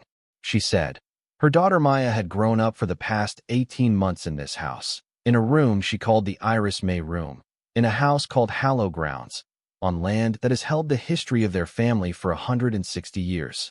She said Maya knows now what it means to stay when staying is hard. She knows what it means to look when looking is slow. She knows the names Celia and Thomas and Iris Mae, and she knows them not as abstractions, but as real people who made real choices and left real things behind for the people who would come after. She said, that is the inheritance that matters, not the $680 million, not the paintings going back to Paris or the map going to the Smithsonian. The inheritance that matters is the knowledge that staying is worth something, that looking is worth something, that the ground keeps what the world tries to take away, and that the people who know that who stay long enough and look carefully enough to understand it are the people who end up with the thing that cannot be taken. That is what Celia knew in 1871. That is what Iris Mae knew in her 4 rooms. Accumulated consequence of people who had stayed when leaving was easier, generation by generation, right down to a woman on a park bench in July who had driven out here instead of giving up. The sun dropped behind the tree line and the light changed, the gold going soft and the sky turning the particular shade of deep blue that only October in Georgia gets right. Maya finished her map and held it up to show Clara. I put us in the house, she said, pointing to 2 small figures she had added to the chalk drawing, one tall and one short, standing in front of the main structure. And I put Grandma Iris in the library, and Celia and Thomas the first put in the deep rooms, because that's where their things are. Clara looked at the property in chalk, her family arranged across it in 7-year-old handwriting, the generations of Simmons women distributed across the house that had held them all. That's right, she said. That's exactly right. Maya put the chalk down and looked at her mother. Mommy, she said, someday I'm going to have a daughter, and I'm going to tell her about Celia and Iris Mae and about how you drove here with me in the back seat and found everything underneath. Clara looked at her daughter for a long moment. What will you tell her? Maya thought about it with the seriousness she reserved for important things. I'll tell her the same thing Celia told you, she said. Don't be afraid of what's underneath. Clara pulled her daughter close and held on for a moment, there on the flat stone in the garden of Hallow grounds, with the October light going quiet and the 3 cats arranged around them like a small dignified court and the house standing behind them, solid and real and full of everything it had always been full of. Then she let go.